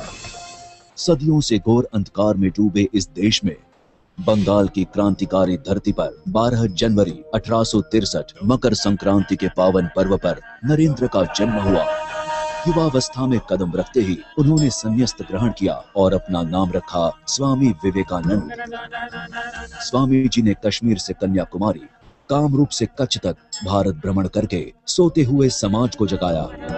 आपने युवाओं को आह्वान किया, मेरे नवयुवकों, आओ भारत माता को वैभवशाली बनाने के लिए अपने जीवन के कण कण को समर्पित कर दे। 4 जुलाई 1902 के दिन स्वामी विवेकानंद जी ने इस धरती से महाप्रयाण किया। स्वामी जी ने भारत की भव्यता का जो स्वप्न देखा था, वह गुजरात की धरती पर अब साकार हो रहा है। विकास व्यक्ति के जीवन में जरूरी है। स्वामी जी के इन शब्दों को पिछले 10 वर्षों से मूर्तिमंत होता हुआ देख रहा है गुजरात। स्वामी जी की 150वीं जन्म शताब्दी के वर्ष पर आपके कार्य को गुजरात की ओर से यही है साकार श्रद्धांजलि। विवेक से विकास। कोई भी राष्ट्र, प्रदेश या राज्य के विकास की नींव में होती है युवा शक्ति। गुजरात में भी मुख्यमंत्री श्री नरेंद्र भाई मोदी ने युवा शक्ति के विकास के लिए skill plus will plus zeal is equal to win का मंत्र सार्थक किया है। राज्य में पिछले एक ही साल में 1,27,000 से भी अधिक उम्मीदवारों को रोजगार प्रदान किए गए हैं। राज्य में 500 से अधिक भर्ती मेलों के जरिए 60,000 से भी ज्यादा युवाओं को नौकरियां दी गई है। पहले के 40 वर्षों में जितने रोजगार के अवसर नहीं बने थे, उनसे कई ज्यादा अवसर पिछले 10 वर्षों में उपलब्ध हुए हैं। स्वयं केंद्र सरकार की ही रिपोर्ट के अनुसार गुजरात पिछले 7 वर्षों से रोजगार प्रदान करने में 59% के साथ देश भर में अव्वल है और एम्पावर योजना के अंतर्गत राज्य के तालुकों में 1000 युवाओं को 40 घंटों के BCC कंप्यूटर कोर्स के माध्यम से तालीमबद्ध किया जाएगा। खेल कूद के क्षेत्र में युवाओं की प्रतिभा बाहर लाने के लिए आयोजित किए गए खेल महाकुंभ में अंदाजन 18,25,000 खिलाड़ियों ने हिस्सा लिया और ग्रामीण खेल उत्सव में 34 लाख खिलाड़ियों ने हिस्सा लिया और इस तरह गुजरात के युवा नए शिखर पार कर रहे हैं।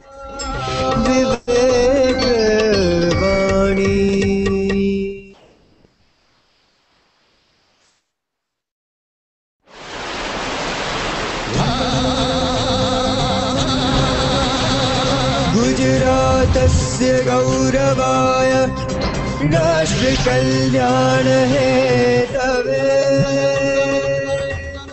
युवकानां विकासाय विवेकानन्दं नमाम्यहम्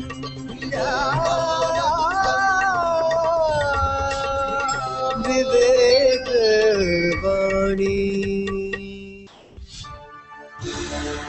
समग्र भारतवर्ष में सुख शांति और समृद्धि का सागर हिलोरे लेता था। उसके ज्ञान, संस्कृति एवं सभ्यता का लोहा पूरी दुनिया मानती थी। पर उसके बाद समाज की असंगठित व्यवस्था का लाभ लेकर विदेशी आक्रामकों ने भारत को गुलामी की जंजीरों में जकड़ लिया। सदियों से घोर अंधकार में डूबे इस देश में बंगाल की क्रांतिकारी धरती पर 12 जनवरी 1863 मकर संक्रांति के पावन पर्व पर नरेंद्र का जन्म हुआ। युवावस्था में कदम रखते ही उन्होंने संन्यास ग्रहण किया और अपना नाम रखा स्वामी विवेकानंद। स्वामी जी ने कश्मीर से कन्याकुमारी, कामरूप से कच्छ तक भारत भ्रमण करके सोते हुए समाज को जगाया। आपने युवाओं को आह्वान किया, मेरे नवयुवकों, आओ भारत माता को वैभवशाली बनाने के लिए अपने जीवन के कण कण को समर्पित कर दे। 4 जुलाई 1902 के दिन स्वामी विवेकानंद जी ने इस धरती से महाप्रयाण किया। स्वामी जी ने भारत की भव्यता का जो स्वप्न देखा था, वह गुजरात की धरती पर अब साकार हो रहा है। विकास व्यक्ति के जीवन में जरूरी है। स्वामी जी के इन शब्दों को पिछले 10 वर्षों से मूर्तिमंत होता हुआ देख रहा है गुजरात। स्वामी जी की 150वीं जन्म शताब्दी के वर्ष पर आपके कार्य को गुजरात की ओर से यही है साकार श्रद्धांजलि। विवेक से विकास। कोई भी राष्ट्र, प्रदेश या राज्य के विकास की नींव में होती है युवा शक्ति। गुजरात में भी मुख्यमंत्री श्री नरेंद्र भाई मोदी ने युवा शक्ति के विकास के लिए skill plus will plus zeal is equal to win का मंत्र सार्थक किया है। राज्य में पिछले एक ही साल में 1,27,000 से भी अधिक उम्मीदवारों को रोजगार प्रदान किए गए हैं। राज्य में 500 से अधिक भर्ती मेलों के जरिए 60,000 से भी ज्यादा युवाओं को नौकरियां दी गई है। पहले के 40 वर्षों में जितने रोजगार के अवसर नहीं बने थे, उनसे कई ज्यादा अवसर पिछले 10 वर्षों में उपलब्ध हुए हैं। स्वयं केंद्र सरकार की ही रिपोर्ट के अनुसार गुजरात पिछले 7 वर्षों से रोजगार प्रदान करने में 59% के साथ देश भर में अव्वल है और एम्पावर योजना के अंतर्गत राज्य के सभी तालुकों में 1000 युवाओं को 40 घंटों के BCC कंप्यूटर कोर्स के माध्यम से तालीमबद्ध किया जाएगा। खेल कूद के क्षेत्र में युवाओं की प्रतिभा बाहर लाने के लिए आयोजित किए गए खेल महाकुंभ में अंदाजन 18,25,000 खिलाड़ियों ने हिस्सा लिया और ग्रामीण खेल उत्सव में 34 लाख खिलाड़ियों ने हिस्सा लिया और इस तरह गुजरात के युवा नए शिखर पार कर रहे हैं। विवेक वाणी।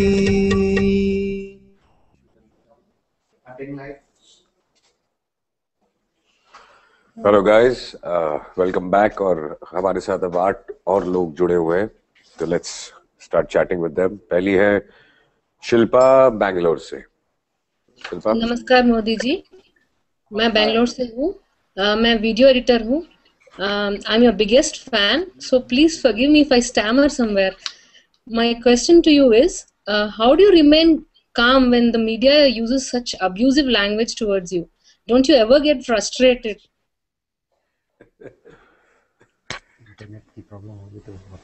मीडिया ही गालियां देता है ऐसा नहीं है, और सब मीडिया के लोग गाली देते हैं ऐसा भी नहीं है।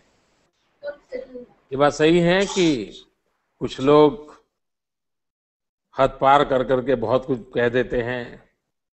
एक छोटा सा वेस्टेड इंटरेस्ट ग्रुप है, वो भी ये कर रहा है। और कभी कभी मुझे लगता है कि शायद अगर मैं न होता तो उनकी रोजी रोटी का क्या होता। तो कभी कभी मुझे लगता है कि मैं उनके काम आ रहा हूं। दूसरी बात है कि मैं मन से स्वस्थ इसलिए हूं कि मैंने क्या किया है वो मुझे मालूम है। मैं क्या काम कर रहा हूं वो मुझे मालूम है।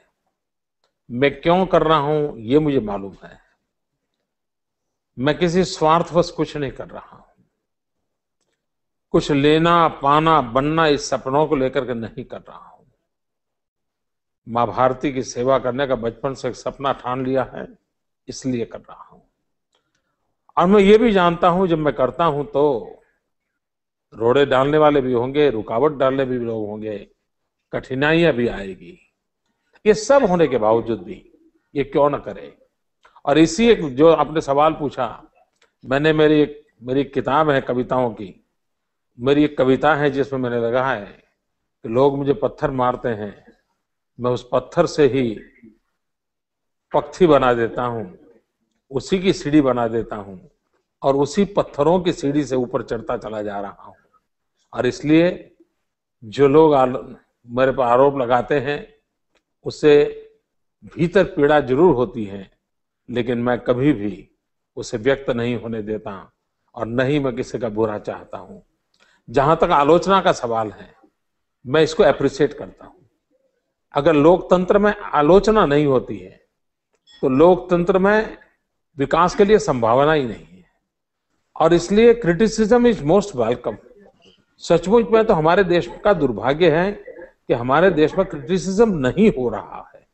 मैं तो चाहता हूं कि मोदी का क्रिटिसिज्म भरपूर हो, ताकि मोदी की कमियां क्या हैं, गलतियां क्या हैं, गड़बड़ कहां हो रही है, ये मोदी को भी पता चले। लेकिन दुर्भाग्य ये है कि हमारे यहाँ क्रिटिसिज्म नहीं हो रहा है, एलिगेशंस हो रहे हैं। हर चीज में को एक मोटिवेशन पर, एक मोटिवेटेड रूप में कुछ न कुछ आरोप लगा दिए जाते हैं। अच्छा, क्रिटिसिज्म करने के लिए रिसर्च करना पड़ता है।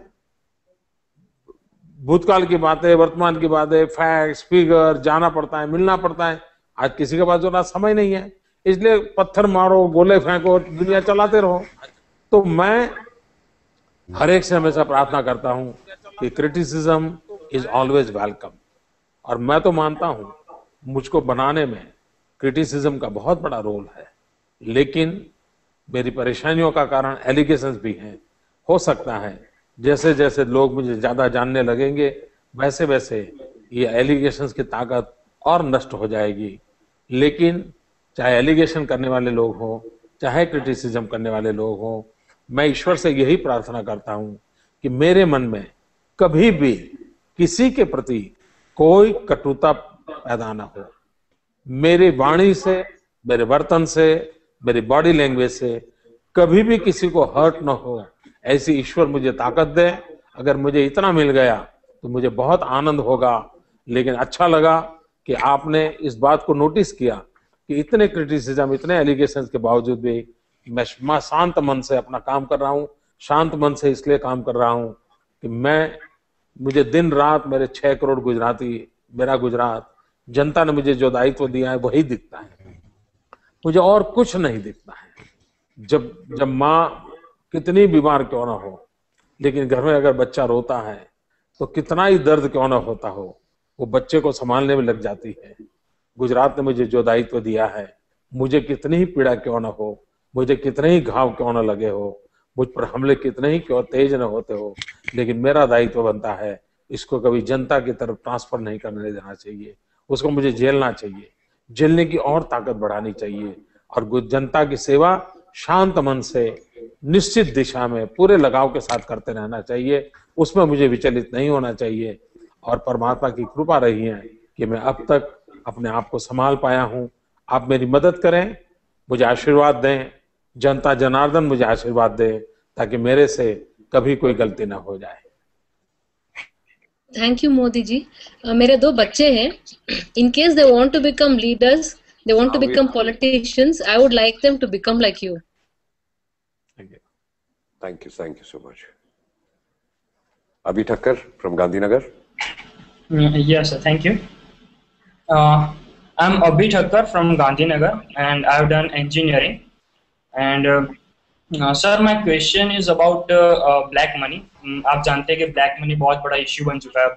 तो मैं पूछना चाहता हूँ कि सेंट्रल गवर्नमेंट को क्या करना चाहिए ब्लैक मनी को वापस लाने के लिए, या फिर मतलब उस इश्यू के बारे में, और वो क्यों इस इश्यू को लेकर कुछ रिएक्ट नहीं कर पा रही है।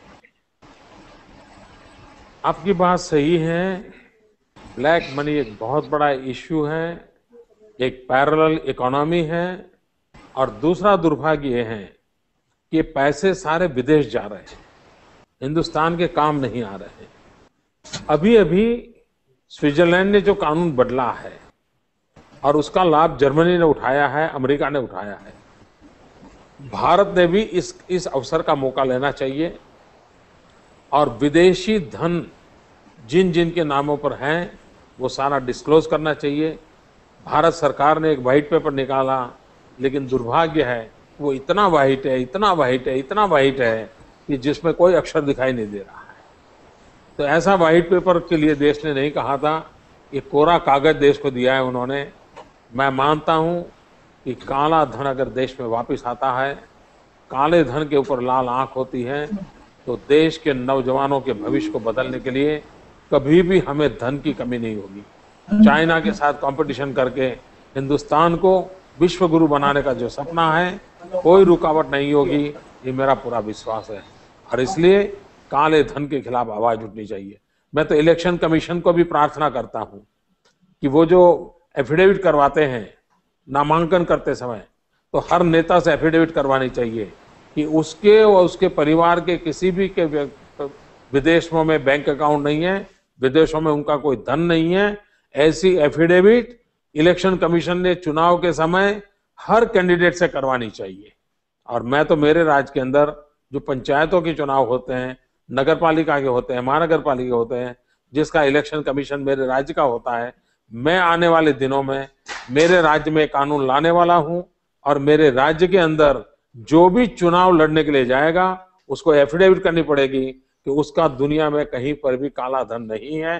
तो ये अगर हम काला धन के खिलाफ एक हर प्रकार से कानूनी व्यवस्था खड़ी करते हैं तो हम मानते हैं कि देश को हम बहुत बचा सकते हैं। आपकी चिंता सही है। भारत के गरीब की भलाई के लिए काले धन के ऊपर रोक आनी चाहिए। काला धन रखने वाले लोगों को डिस्क्लोज ओपन कर देना चाहिए, खुला कर देना चाहिए, दुनिया के सामने रख देना चाहिए और एक एक पाई दुनिया में है उसको लाना चाहिए। हमने एक बार गुजरात के अंदर पब्लिक वोटिंग करवाया था, चौराहे पर खड़े रह करके। अखबारों में काला धन का विषय इतना नहीं चल रहा था, लेकिन हमने उठाया था। 98% लोगों ने काला धन वापस लाने के लिए समर्थन किया था। मैं हैरान हूं, दिल्ली में बैठी हुई सरकार काले धन की बात आते ही क्यों डर जाती है, क्यों झगड़ने पड़ जाती है, क्यों उसको रोकने की कोशिश करती है। इसके कोई कारण समझ नहीं आते हैं। लेकिन भाइयों बहनों, कभी न कोई भारत माँ का लाल आएगा, मुझे भरोसा है दोस्तों। कभी न कभी कोई भारत माँ का लाल आएगा और ये काला धन हिंदुस्तान की धरती पर वापस आएगा। भाइयों बहनों, सपने देखने चाहिए। मुझे याद है, मैं 2003 में जब गुजरात का मुख्यमंत्री के रूप में काम कर रहा था, 2001 में मुख्यमंत्री बना, तो मेरा एक सपना था। आपको याद होगा, भारत की आजादी को लाने में जिस प्रकार से महात्मा गांधी का रोल रहा है, सरदार पटेल का रहा है, उसी प्रकार से एक सशस्त्र क्रांति की भी परंपरा रही है। हिंसा में विश्वास करने वाला भी एक तबका था जो अंग्रेजों को अंग्रेजों की भाषा में जवाब देकर के युद्ध कर। श्याम जी कृष्ण वर्मा ये क्रांति गुरु थे। सावरकर जी हो, अनेक क्रांतिकारी हैं, उनके वो प्रेरणा स्रोत थे। लंदन में उन्होंने इंडिया हाउस बनाया था और वो आजादी के आंदोलन के लिए सशस्त्र क्रांति के प्रणेता रहे थे। वो गुजरात के थे। उनका स्वर्गवास हो गया 1930 में और मृत्यु के समय वो लिख के गए थे कि मेरे अस्थि संभाल के रखना और जब हिंदुस्तान आजाद हो तब मेरे अस्थि ले जाना। 1930 में उनका स्वर्गवास हुआ। 1947 में हिंदुस्तान आजाद हुआ। दिल्ली सरकार का पहला काम होना चाहिए था कि उन अस्थियों को हिंदुस्तान में लाएं और हिंदुस्तान के अंदर उनका ला करके भारत की आजादी के लिए जीने मरने वाले इस व्यक्ति को लाए। वे स्वामी विवेकानंद से मिले थे। श्याम जी कृष्ण वर्मा विवेकानंद से बहुत प्रभावित थे, परिचित थे, ऐसा व्यक्तित्व था। लेकिन 2003 तक यानी 70 साल तक उनके अस्थि जिनेवा में पड़े रहे।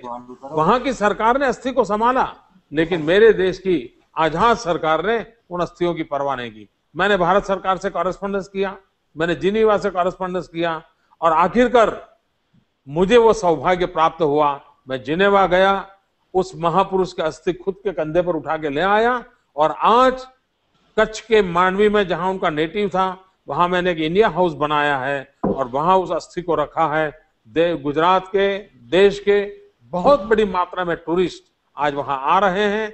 अगर इस प्रकार से एक सपना हो तो हर चीज लाई जा सकती है, काला धन भी लाया जा सकता है। वो काला धन लाने के लिए हमने भरपूर प्रयास करना चाहिए। Thank you sir. Thank you. अभी हमारे साथ हैं शैलेंद्र सिंह राठौड़, गांधीनगर, इंदौर से। सर नमस्कार। मोदी जी नमस्कार। देवगन जी नमस्कार। सर मैं शैलेंद्र सिंह राठौड़ इंदौर मध्य प्रदेश से हूँ। मैं एक फार्मास्यूटिकल कंपनी में काम करता हूँ। मोदी जी मैं आपका एक बहुत बड़ा फैन हूँ और मैं आपको एक विकास पुरुष मानता हूँ। मैं ही क्या, पूरा हिंदुस्तान और पूरी दुनिया आपको विकास पुरुष मानती है। सर अभी 2-3-4 दिन पहले ही फेसबुक पे एक पोस्ट आया था कि कितने लोग हैं जो नरेंद्र मोदी को 2014 में प्राइम मिनिस्टर के लिए वोट करेंगे। मैंने उसमें एक ही कमेंट डाला कि हर सच्चा हिंदुस्तानी नरेंद्र मोदी को वोट करेगा, इसलिए क्योंकि हर हिंदुस्तानी चाहता है कि नरेंद्र मोदी प्रधानमंत्री बने और जिस तरीके से गुजरात ने पिछले कुछ सालों में विकास किया है उसी तरीके से हमारा हिंदुस्तान विकास करे। और जैसा कि आपने पहले कहा कि हर अमेरिकन लाइन लगाकर खड़ा रहे हिंदुस्तान वीज़ा के एम्बेसी के सामने वीज़ा लेने के लिए। सर मैं आगे बढ़ते हुए मैं अपना आप सवाल पूछता हूँ सर। मैं एक एग्रीकल्चर से रिलेटेड सवाल पूछना चाहता हूँ आपसे। वैसे तो मैं खेती नहीं करता हूँ, लेकिन मेरा बचपन और मेरा बैकग्राउंड खेती से जुड़ा हुआ है। मेरे फादर एक एग्रीकल्चर साइंटिस्ट थे और मैं भी एग्रीकल्चर में काफ़ी इंटरेस्ट रखता हूँ। मेरा सवाल है कि भारत एक कृषि प्रधान देश होते हुए भी किसान हिंदुस्तान में बहुत खुश नहीं है और गुजरात एक महत्वपूर्ण राज्य है विकास की दिशा में। सर, किसानों के लिए आपने ऐसा क्या किया है कि ये देखा गया है कि गुजरात में पिछले एक दशक में जो विकास दर है वो कुछ 10% दिखाई गई है। सर, आपने खेती के लिए भी उतना ही इम्पोर्टेंस दिया है जितना कि दूसरे इंडस्ट्रियल सेक्टर्स के लिए आपने किया है और गुजरात ने इतनी तरक्की की है। तो मैं यही जानना चाहता हूँ सर, इस विकास का पर्टिकुलरली एग्रीकल्चर में क्या महत्वपूर्ण योजनाएं आपने लागू की हैं और भविष्य में क्या करने वाले हैं कि गुजरात इसी तरीके से कृषि में तरक्की करता रहे। धन्यवाद भैया, आपने बहुत महत्वपूर्ण सवाल पूछा है। भारत एक कृषि प्रधान देश है, लेकिन अगर हम टीवी देखें और टीवी पर जो एडवर्टाइजमेंट आती है उसको देखें तो लगता है जैसे भारत साबुन प्रधान देश है। हर 10वीं मिनट पे साबुन की एडवर्टाइजमेंट आती है, यानी लगता नहीं है कि भारत साबुन प्रधान देश है कि भारत कृषि प्रधान देश है। तो ये हालत है। उसमें से हमने कृषि की जब चर्चा कर रहे हैं तो कभी कभी जो अपने आप को बड़ा आधुनिक मानते हैं उसको इरेलेवेंट लगता होगा। भाइयों बहनों, मेरे मन में जो बात है मैं जरा थोड़ा विस्तार से बताना चाहूंगा और मुझे विश्वास है कि जो लोग लाखों की तादाद में, मुझे बताया गया कि आज शायद इन्होंने वर्ल्ड रिकॉर्ड किया है, इतनी बड़ी संख्या में लोग देख रहे हैं इस कार्यक्रम को। मैं विस्तार से इसलिए बताना चाहता हूं कि देखिए, हमारे देश की इकोनॉमी को 3 पिलर पे खड़ा करना चाहिए। 1/3 agriculture, 1/3 industry and 1/3 service sector. अगर इन तीनों का बैलेंस ग्रोथ होगा तो कभी भी हमारी इकोनॉमी लड़खड़ाएगी नहीं। मित्रों, भारत कृषि प्रधान देश है, लेकिन आपको जानकर के दुख होगा, हिंदुस्तान की सरकार संकल्प करती है 4% एग्रीकल्चर ग्रोथ का। आज मेरे देश का दुर्भाग्य है कि हम 2.5% से आगे नहीं जा पाए। भाइयों बहनों, गुजरात एक राज्य ऐसा है कि जहां 10 साल में 7 साल अकाल रहता है। गुजरात एक ऐसा राज्य है कि जहां नर्मदा और तापी के सिवा कोई बड़ी नदी नहीं है, 12 मास बहने वाला पानी हमारे पास उपलब्ध नहीं है। हम बारिश की कृपा पर खेती करने वाले राज्य हैं, अकाल पीड़ित राज्य हैं, लेकिन हमने पिछले 10 साल से कुछ वैज्ञानिक तरीके अपनाए। उस तरीके अपनाए, उसका परिणाम ही आया है कि आज गुजरात का पूरे डेकेड का 2001 टू 2011 पूरे डेकेड का एग्रीकल्चर ग्रोथ है 10.7%। ये हिंदुस्तान का ऑल टाइम रिकॉर्ड है, गुजरात का ऑल टाइम रिकॉर्ड है। देश 3% नहीं कर पा रहा है, हम 10.7 पर देश की सेवा कर रहे हैं। और उसका कारण है कि हमने वैज्ञानिक अभिगम अपनाया है, पुरानी परंपराओं से हम बाहर आए हैं। एक हमने जोर लगाया रेन वाटर हार्वेस्टिंग का, वाटर कंजर्वेशन का। पूरे गुजरात के अंदर जहां भी देखो पानी, हमने कोई 6 लाख स्ट्रक्चर तैयार किए हैं जो बारिश आते ही पानी हम रोक लेते हैं। तो एक पानी सबसे बड़ी आवश्यकता है। दूसरा हमने केयर की है जमीन की। Gujarat is the first state जिसने सॉइल हेल्थ कार्ड इंट्रोड्यूस किया। हमारे देश में मनुष्य के पास भी हेल्थ कार्ड नहीं है, हमने सॉइल हेल्थ कार्ड दिया। जमीन की तबीयत कैसी है, कमियां कौन सी है, किस क्रॉप के लिए कौन सी जमीन अनुकूल है, किस जमीन में कौन सा क्रॉप सूटेबल नहीं है, इन सारों का वैज्ञानिक अभ्यास किया और पूरे राज्य में सॉइल टेस्टिंग लेबोरेटरियों का नेटवर्क खड़ा किया और हर किसान हर वर्ष सॉइल टेस्टिंग कराए, इस प्रकार की आदत डाली है। और उसके कारण उसको पता चलता है कि उसको किस फर्टिलाइजर की जरूरत है, किस प्रकार के एग्रीकल्चर के लिए उसकी जमीन सूट करती है, और उसके कारण जो उसका वेस्टेज होता था वो सारा बच गया। एवरेज फर्टिलाइजर बचने के कारण एक एक किसान का साल का 20,000 25,000 रुपए बच गया है। दूसरा हमने काम किया पानी बचाओ, हमने ड्रिप इरिगेशन को बल दिया। ड्रिप इरिगेशन के कारण हमारे यहाँ बहुत सुविधा रही है। दूसरा, हम हर वर्ष कृषि महोत्सव करते हैं और जितने प्रोग्रेसिव फार्मर्स हैं उनको गांव-गांव ले जाते हैं। हमारे यहाँ 700 एग्रीकल्चर साइंटिस्ट हैं, उनको गांव में किसानों के साथ बात करवाते हैं। इतना ही नहीं, हमने टेक्नोलॉजी के माध्यम से टेली एग्रो सर्विस सेवा शुरू की है। गांव के अंदर टेली मेडिसिन जैसे होता है, वैसे टेक्नोलॉजी के माध्यम से हमारा किसान साइंटिस्टों के साथ बात कर सकता है। अपना पौधा क्या खराब हुआ है वो कैमरा पे दिखाता है, अपने मोबाइल फोन से वो दिखा पाता है। साइंटिस्ट यूनिवर्सिटी में बैठा है, वो देखता है कि इस पौधे में ये तकलीफ है, वो कर सकता है। तो ऐसे कई प्रयोग किए हैं जिसके कारण हमारे यहाँ परिवर्तन आए। दूसरा, हमने जो बल दिया है वो पशुपालन में दिया है, दूध के उत्पादन में दिया है। भाइयों बहनों, गुजरात आज इस 10 वर्ष में 68% मिल्क में प्रोडक्शन में इंक्रीज हुआ है। और हम कैटल केयर कितनी करते हैं, आपको जान के हैरानी होगी, हिंदुस्तान में इंसान के कैटरेक्ट ऑपरेशन भी करने में दिक्कत है। कई दूर दूर के इलाके हैं कि जहां गरीब आदमी को कैटरेक्ट ऑपरेशन उपलब्ध नहीं है। मेरे राज्य में कैटल का भी कैटरेक्ट ऑपरेशन होता है, मेरे राज्य में कैटल का भी डेंटल ट्रीटमेंट होता है।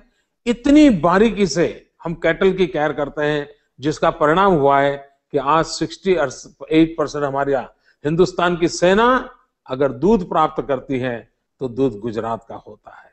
दिल्ली सरकार में बैठा हुआ कोई व्यक्ति चाय पीना चाहता होगा तो आप विश्वास रखिए वो दूध मेरे गुजरात से गया है।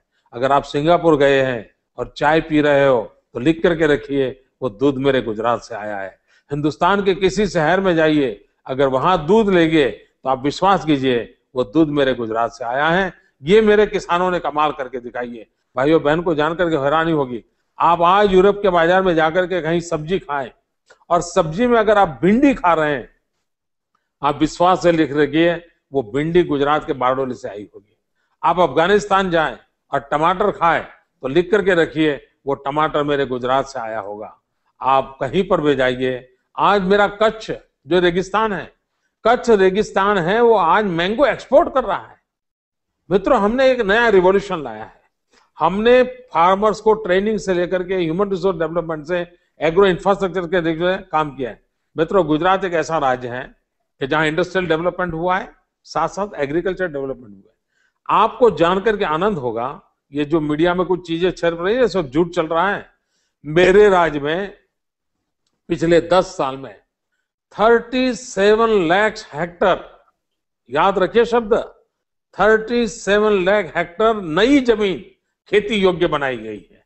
ये काम मेरे यहाँ इंडस्ट्री भी बढ़ रही है, एग्रीकल्चर भी बढ़ रहा है।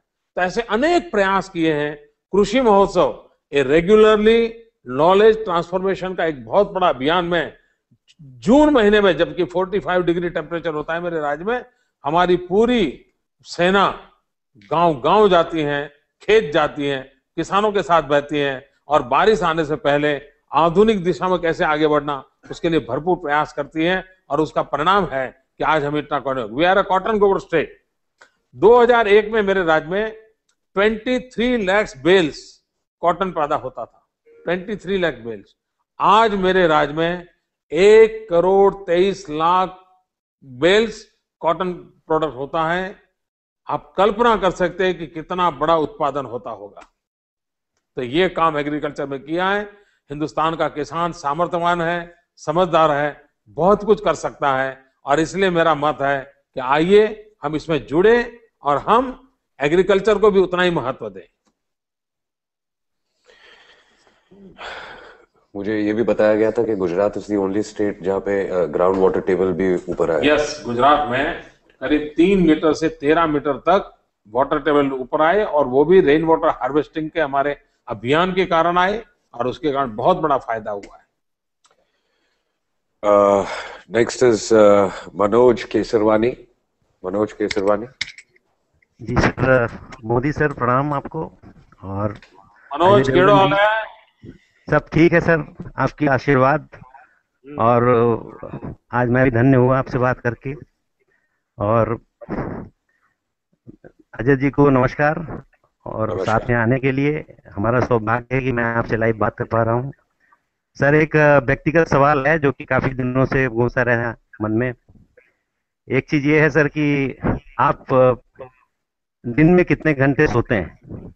निरंतर, मतलब 1 साल नहीं, 2 साल नहीं, निरंतर 11 सालों से काम करते हुए आप।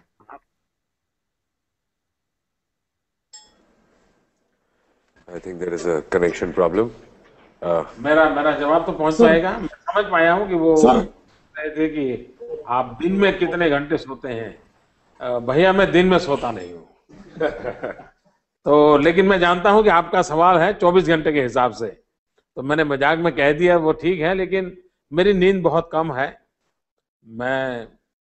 मेरे डॉक्टर मित्र जितने हैं वो इस बात को लेकर के मुझे लगातार सलाह देते रहते हैं कि मुझे अपनी नींद बढ़ानी चाहिए, मुझे मिनिमम 5 घंटे 6 घंटे सोना चाहिए। मेरे हेल्थ के लिए भी मुझे बताया जा रहा है, लेकिन मैं ऐसा वर्कहॉलिक बन गया हूँ और कई सालों से मेरी आदत हो गई है। मैं मुश्किल से 3.5-4 घंटे सोता हूँ, लेकिन वो मेरी बहुत साउंड स्लीप होती है। मैं बिस्तर पे जाता हूँ, 30 सेकंड में मुझे नींद आ जाती है, 30 सेकंड में। और सुबह जब मेरा उठने का समय होता है ठीक उसी समय उठता हूँ। तो एक प्रकार से साउंड स्लीप है, लेकिन मेरी बहुत कम स्लीप है। मुझे दिन भर कभी सोना नहीं पड़ता है, मैं दिन भर काम करता रहता हूँ। और उसका एक कारण है, मैं योग और प्राणायाम इससे जुड़ा हुआ हूँ। कभी कारणवश साल में 1-2 बार मैं बहुत थकान अगर महसूस करता हूँ तो मैं डीप ब्रीथिंग करने की आदत रखता हूँ। 5 मिनट 10 मिनट डीप ब्रीथिंग कर लिया तो मैं फिर फ्रेश होकर के फिर अपने काम में लग जाता हूँ। आप मुझे सुबह मिलेंगे तो भी मैं इतना तेज तर्रा रहता हूँ, रात को मिले तो भी वैसा ही रहता हूँ। आज मैं 4 जगह पे दौरा करके आया हूँ और आपके बीच में बैठा हूँ, उतनी मस्ती से रात को आपसे बात कर रहा हूँ। शायद मेरे लंबे लंबे जवाब भी आपको परेशान करते होंगे, लेकिन मैं कोशिश करूंगा कि कम शब्दों में आपको जवाब देने का प्रयास करूं। Okay, we have Rahul Sharma from Delhi. Rahul. Yes. Rahul, नमस्कार मोदी जी। हाय अजय। मेरा ये सवाल है मोदी जी कि यूपी की जो सरकार है ये आम जनता की पहुंच के बाहर है। क्या आपको लगता है कि इसी कारणवश ये ज्यादा पॉपुलर नहीं है कि एक सरकार और जनता का कोई कनेक्शन मिसिंग सा है? देखिए भैया, लोकतंत्र में सरकार जनता के बीच में होनी चाहिए। जनता से कट करके लोकतंत्र में कोई सरकार चल ही नहीं सकती है, और उसको तो हम कभी लोकशाही कह ही नहीं सकते। कोई आइवरी टावर में बैठ करके लोकतंत्र में शासन व्यवस्था ही चलाई नहीं जा सकती है। और अगर हम जनता से जुड़ते नहीं है, जनता की समस्याओं को नहीं सुनते हैं, जनता के मनोभावों को नहीं जानते हैं, तो हम जनता की समस्याओं का समाधान भी नहीं कर सकते। और मेरा गुजरात एक्सपीरियंस ये कहता है कि सरकार अच्छी चलानी है तो पब्लिक प्राइवेट पार्टनरशिप का मॉडल ही डेवलप करना चाहिए। जन भागीदारी के बिना कभी अच्छी सरकार नहीं चल सकती है, और जन भागीदारी जितनी ज्यादा बढ़ेगी उतनी सरकार अच्छी चलेगी। और इसलिए हर सरकार का काम है कि जन भागीदारी बढ़ाएं, जनता के साथ संवाद बढ़ाएं, जनता को सरकार के कामों में जोड़े, और जितनी मात्रा में जनता को जोड़ेंगे उतनी मात्रा में परिणाम अच्छा मिलेगा। यूपीए के लोग अगर नहीं करते हैं तो उनको भुगतना पड़ेगा, जनता उनसे जवाब मांगेगी, और लोकतंत्र में जनता को जवाब मांगने का पूरा हक है। जो जवाब देंगे, जनता को संतोष देंगे, वो टिक पाएंगे। जो नहीं देंगे, संतोष नहीं दे पाएंगे, उनको जनता कभी स्वीकार नहीं करेगी।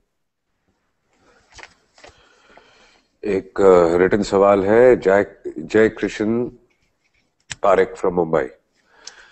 Gujarat has around 55 islands, so there is a huge potential to develop islands only for tourism. We can create theme parks with water sports, water rides, and a lot more in these islands. Look at Gold Coast in Australia. This will draw tourists from all over Asia. भैया, मैं technical कारणों से शायद आपने लिखित सवाल पूछा है, आप मुझे देखते होंगे, इसलिए शायद आपको तो समाधान होगा ही। आपने टूरिज्म को लेकर के पूछा है, मैं मानता हूं कि आपने बहुत अच्छा सवाल पूछा है। देखिए, गुजरातीज आर बेस्ट टूरिस्ट, लेकिन Gujarat was never a tourist destination पिछले कुछ वर्षों से। और उसमें भी श्रीमान अमिताभ बच्चन जी ने अपने आप को ऑफर किया गुजरात के टूरिज्म का ब्रांड एम्बेसडर बनने का, और एक भी पैसे लिए बिना इस उम्र में श्रीमान अमिताभ बच्चन जी गुजरात के लिए जिस लगन से काम कर रहे हैं, मैं आज सार्वजनिक रूप से गुजरात की जनता की ओर से अमिताभ जी का आभार भी प्रकट करना चाहूंगा, साधुवाद करना चाहूंगा। और मेरा ये थैंक्स का महत्व लोग समझते होंगे। इन दिनों गुजरात ने टूरिज्म के अंदर दिशा में काम शुरू किया है। आपकी बात सही है कि मोर देन 50 आइलैंड्स है हमारे पास। आपको जानकर के शायद आसानी होगी, हम डॉल्फिन देखने के लिए दुनिया में जाते हैं, लेकिन मेरे गुजरात में जामनगर के समुद्र किनारे से अगर हम आइलैंड पर चले जाते हैं तो हमारी बोट के साथ फिश, हमारे साथ डॉल्फिन हमारे साथ साथ खेलती हुई चली आती है। ये हमारा नज़ारा है। हम आने वाले दिनों में हमारे आइलैंड को डेवलप करना चाहते हैं।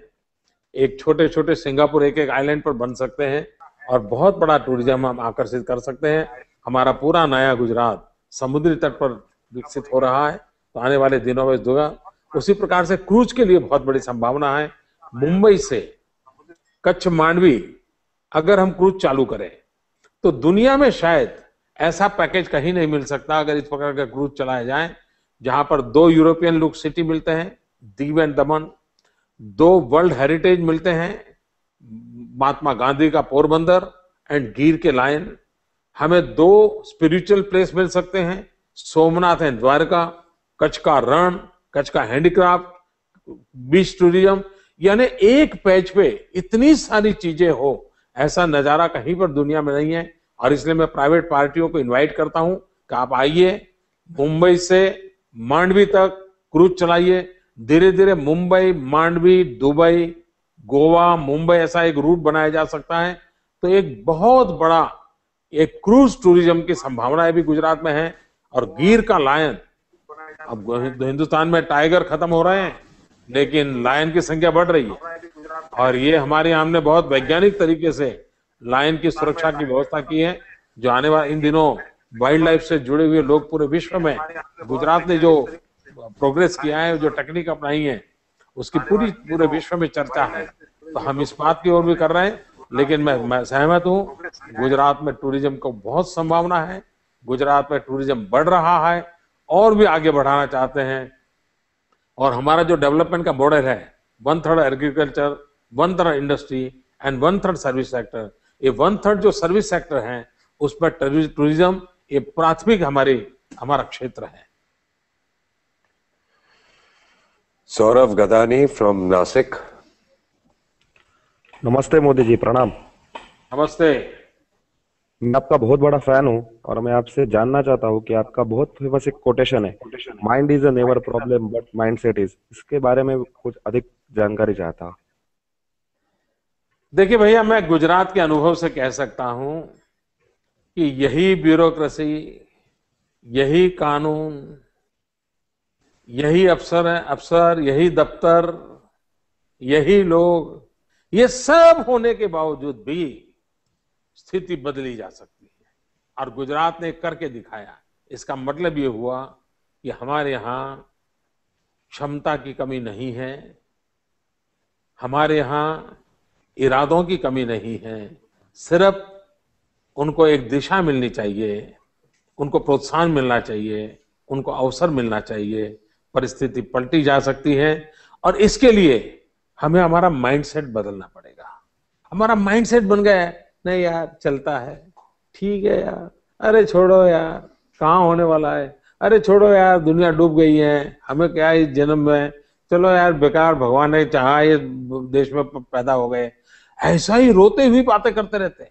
ये जो रोती हुई बातें करने वाले लोग हैं ना, वो देश को कुछ नहीं दे सकते। अरे मित्रों, मन में इरादे होने चाहिए। यस, हम इस स्थिति को बदलेंगे, हम परिस्थिति को पलटेंगे, हम इसमें नयापन। मुझे याद है 2001 में जब हमारे यहाँ भूकंप आया, सारी दुनिया मान करके चलती थी कि गुजरात मौत की चादर ओढ़ के सोया है, अब गुजरात खड़ा नहीं हो सकता, अब गुजरात खत्म हो गया, यही माना जाता था। भाइयों बहनों, वर्ल्ड बैंक का रिपोर्ट कहता है कि समृद्ध देशों को भी भूकंप की पीड़ा से अगर बाहर निकलना है तो कम से कम 7 साल लगते हैं। मित्रों, हमने गुजरात में वो दम दिखाया, इस आपत्ति को अवसर में पलट दिया और 3 साल के भीतर भीतर हम दौड़ने लग गए थे।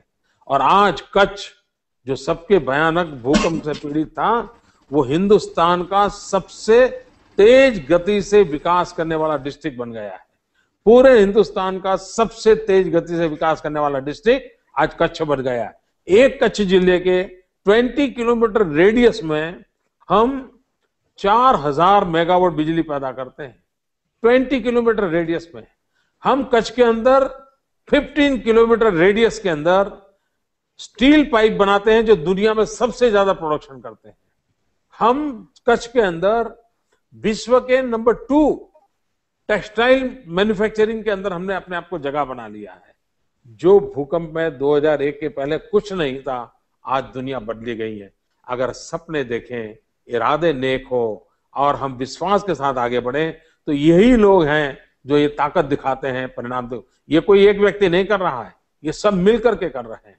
और इसलिए मैं कहता हूं, हमने हमारा माइंडसेट बदलने की आवश्यकता है। ये रोते बैठने की स्थिति में से बाहर निकलने की जरूरत है। अगर वो हमने किया तो हम स्थिति बदल सकते हैं। धन्यवाद Modi ji. Thank you so much. Parul Agrawal from Mumbai. Yeah, hi Ajay. Thank you for giving me an opportunity to speak to Modi ji live right now. Namaste Modi ji. Namaste Parul. मैं Parul Agrawal from Mumbai. I'm managing my own business. And first of all, I would really like to appreciate your efforts in managing and leading the state to such a progress that you are delivering right now. These last 1 month, our country has seen half the country has seen darkness, and क्योंकि मेरा खुद का एक manufacturing plant है back in Rajasthan, सो हमें भी कई रातें ऐसी गुजारनी पड़ी जब हमारा प्रोडक्शन बंद रहा. At the same time, Gujarat is producing surplus power, and despite that, you have taken an initiative to bring solar energy. Using solar power, I see that as a initiative to save earth and save coal, save nuclear power to produce more energy, more electricity. Besides that, you also talked right now about rainwater harvesting.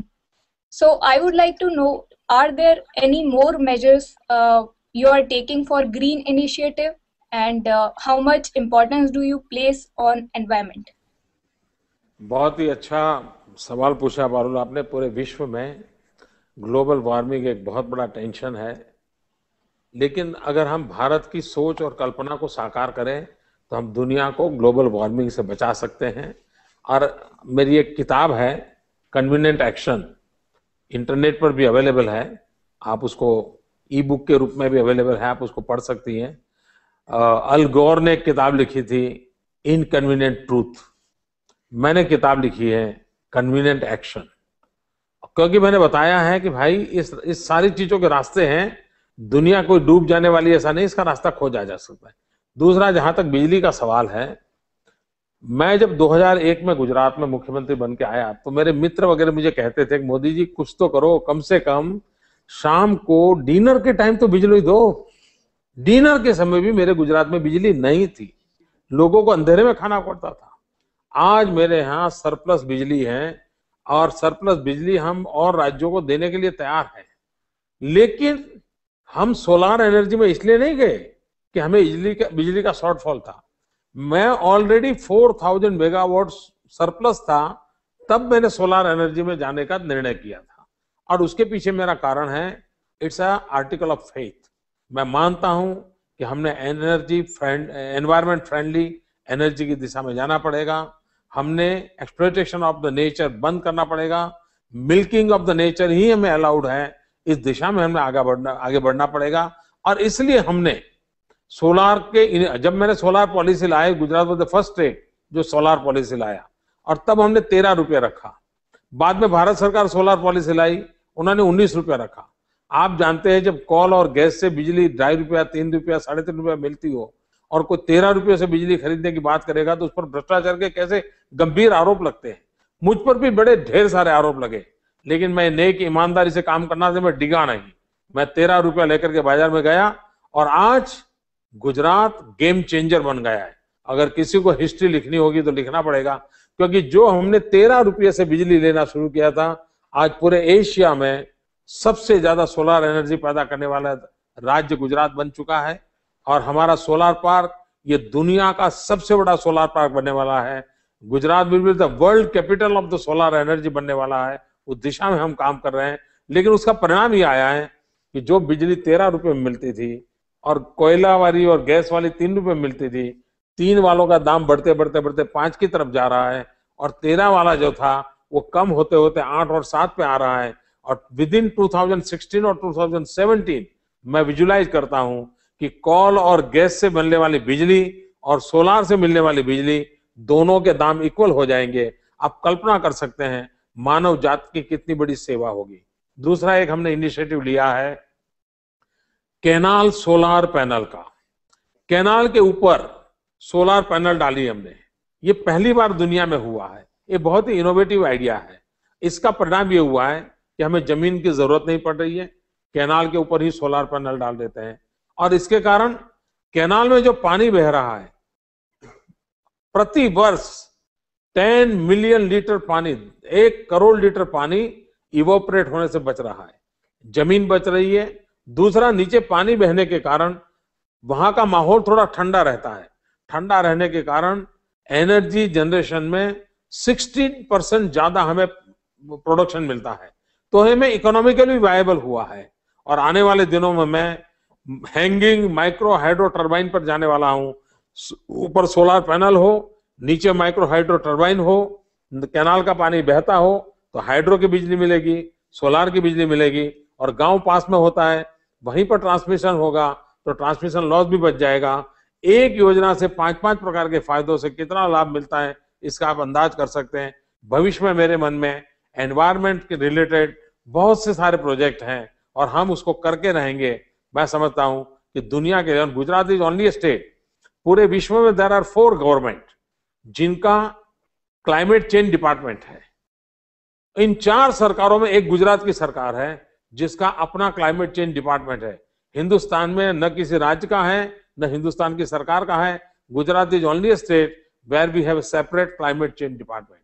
तो आप जानते हैं कि मेरा कितना commitment है, मेरा passion है, और उसके कारण हमको ये परिणाम मिला है। धन्यवाद। ये आपके सवाल के लिए मैं आपका आभारी हूँ। Thank you so much, sir. It is wonderful to know how many more initiatives you are taking. Thank you so much. Thank you. We have Mr. Jeevan from Tokyo. नमस्कार मोदी जी। नमस्ते। And नमस्कार जितेंद्र जी। नमस्कार। I am Jeevan from Tokyo, working as a IT management professional. मैं ये कहने में गर्व हूँ सर, 10 साल पहले इंडिया जापान ग्लोबल पार्टनरशिप दोनों देश के बीच में प्राइम मिनिस्टर्स ने अनाउंस किया था। उसके बाद मैं जापान पहुंचा था और तब से मैं इधर काम कर रहा हूं सर। आपसे लाइव पे बात करने के लिए बहुत बहुत धन्यवाद, मौका मिला। आपसे एक सवाल पूछना था सर, एक ranging question that I lead every day from India, and a question that has naturally been at a talking point in India too is, what is the road ahead for Sri Narendra Modi ji? You do know lot of people see you as a future prime minister, and what are the priorities for this nation after this government goes? मुझे पूरा सवाल आपका सुनाई नहीं दिया, बीच बीच में कहीं break हो रहा था। Okay sir. लेकिन आप दोबारा मुझे कह सकते हैं? Yes sir. शॉर्ट में कह सकते हैं? Yes sir. सर सारा आउटसाइड दुनिया का a ranging question that I read every day from India, a question that has naturally been a talking point outside India too is, what is the road ahead for Sri Narendra Modi ji? देखिए, मैं जीवन में कुछ बनना नहीं चाहता हूं, लेकिन मैं बहुत कुछ करना चाहता हूं। तो ये मेरा एक ही रोड है, एक ही मेरी मंजिल है, यही मेरा मकसद है। जीवन में कभी भी मैंने बनने के सपने देखे नहीं। और मैं जब भी कभी स्कूल कॉलेज में जाता हूँ, नौजवानों से बात करता हूँ कि बनने के सपने कभी मत देखो, कुछ करने के सपने देखो, करते करते बहुत कुछ बन जाओगे। और इसलिए मेरे व्यक्तिगत जीवन में ऐसे कोई सपने नहीं है।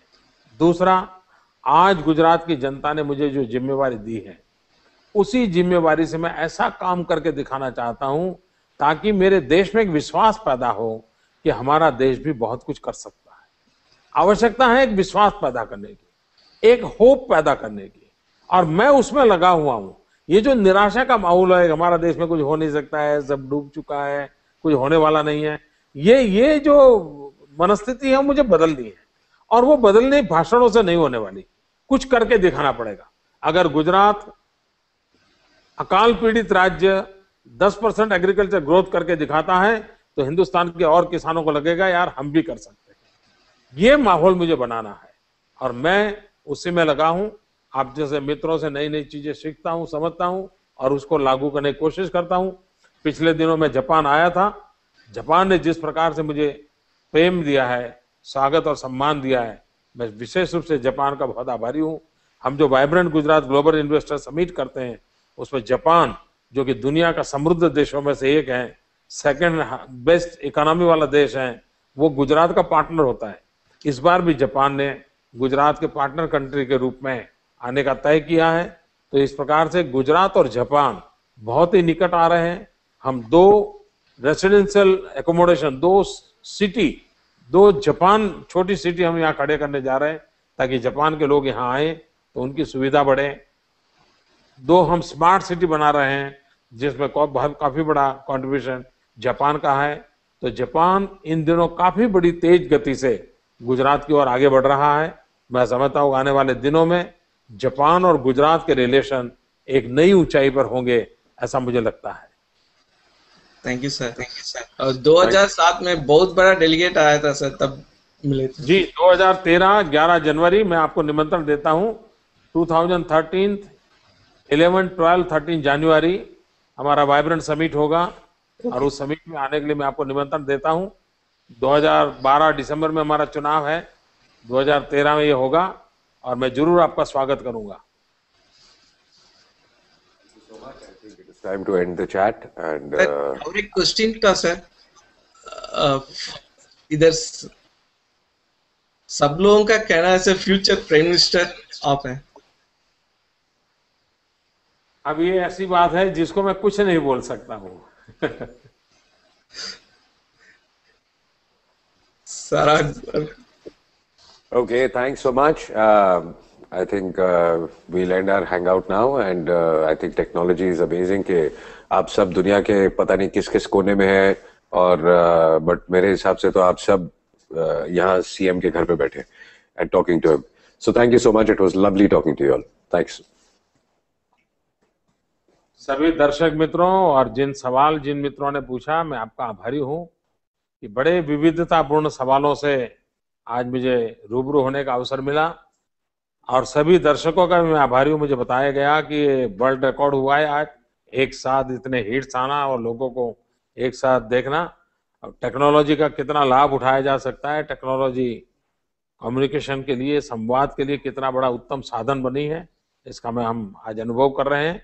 मैं गूगल प्लस के मित्रों का बहुत आभारी हूँ और मैंने पहले ही कहा था कि मेरी गूगल प्लस एक नई व्याख्या बन गई है कि Google plus is a pulse of globe और एक ग्लोब की पल्स का प्रकटीकरण वाला गूगल प्लस बन गया है। मैं गूगल प्लस की टीम को बहुत अभिनंदन करता हूं। पिछले 1 महीने से उन्होंने भारी मेहनत की है। जिन्होंने मुझे आज सवाल पूछे हैं, ये सवाल हजारों की तादाद में है।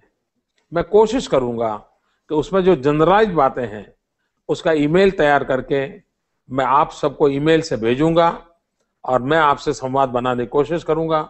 जिन मित्रों ने मुझे सवाल रूबरू में आकर के पूछे हैं, मैं उनका बहुत आभारी हूं और मुझे विश्वास है कि मेरे किसी बात से रत्ती भर भी किसी को हर्ट नहीं हुआ होगा, संतोष हुआ होगा एक तो मैं नहीं कह सकता हूं, लेकिन इतना फिर से एक बार कहता हूं, मैंने जो भी कहा है दिल से कहा है, कोई लाग लपेट के बिना कहा है। मुझे विश्वास है कि हमारा यह नाता और अधिक गहरा बनेगा और हम सब मिलकर के मानव जात के कल्याण के लिए प्रयास करेंगे, माँ भारती की सेवा के लिए प्रयास करेंगे। और मुझे गुजरात का काम मिला है, मैं गुजरात अच्छे ढंग से चलाऊं, अच्छा काम करूं, इसके लिए मुझे आप सबके आशीर्वाद मिलेंगे। बहुत बहुत धन्यवाद।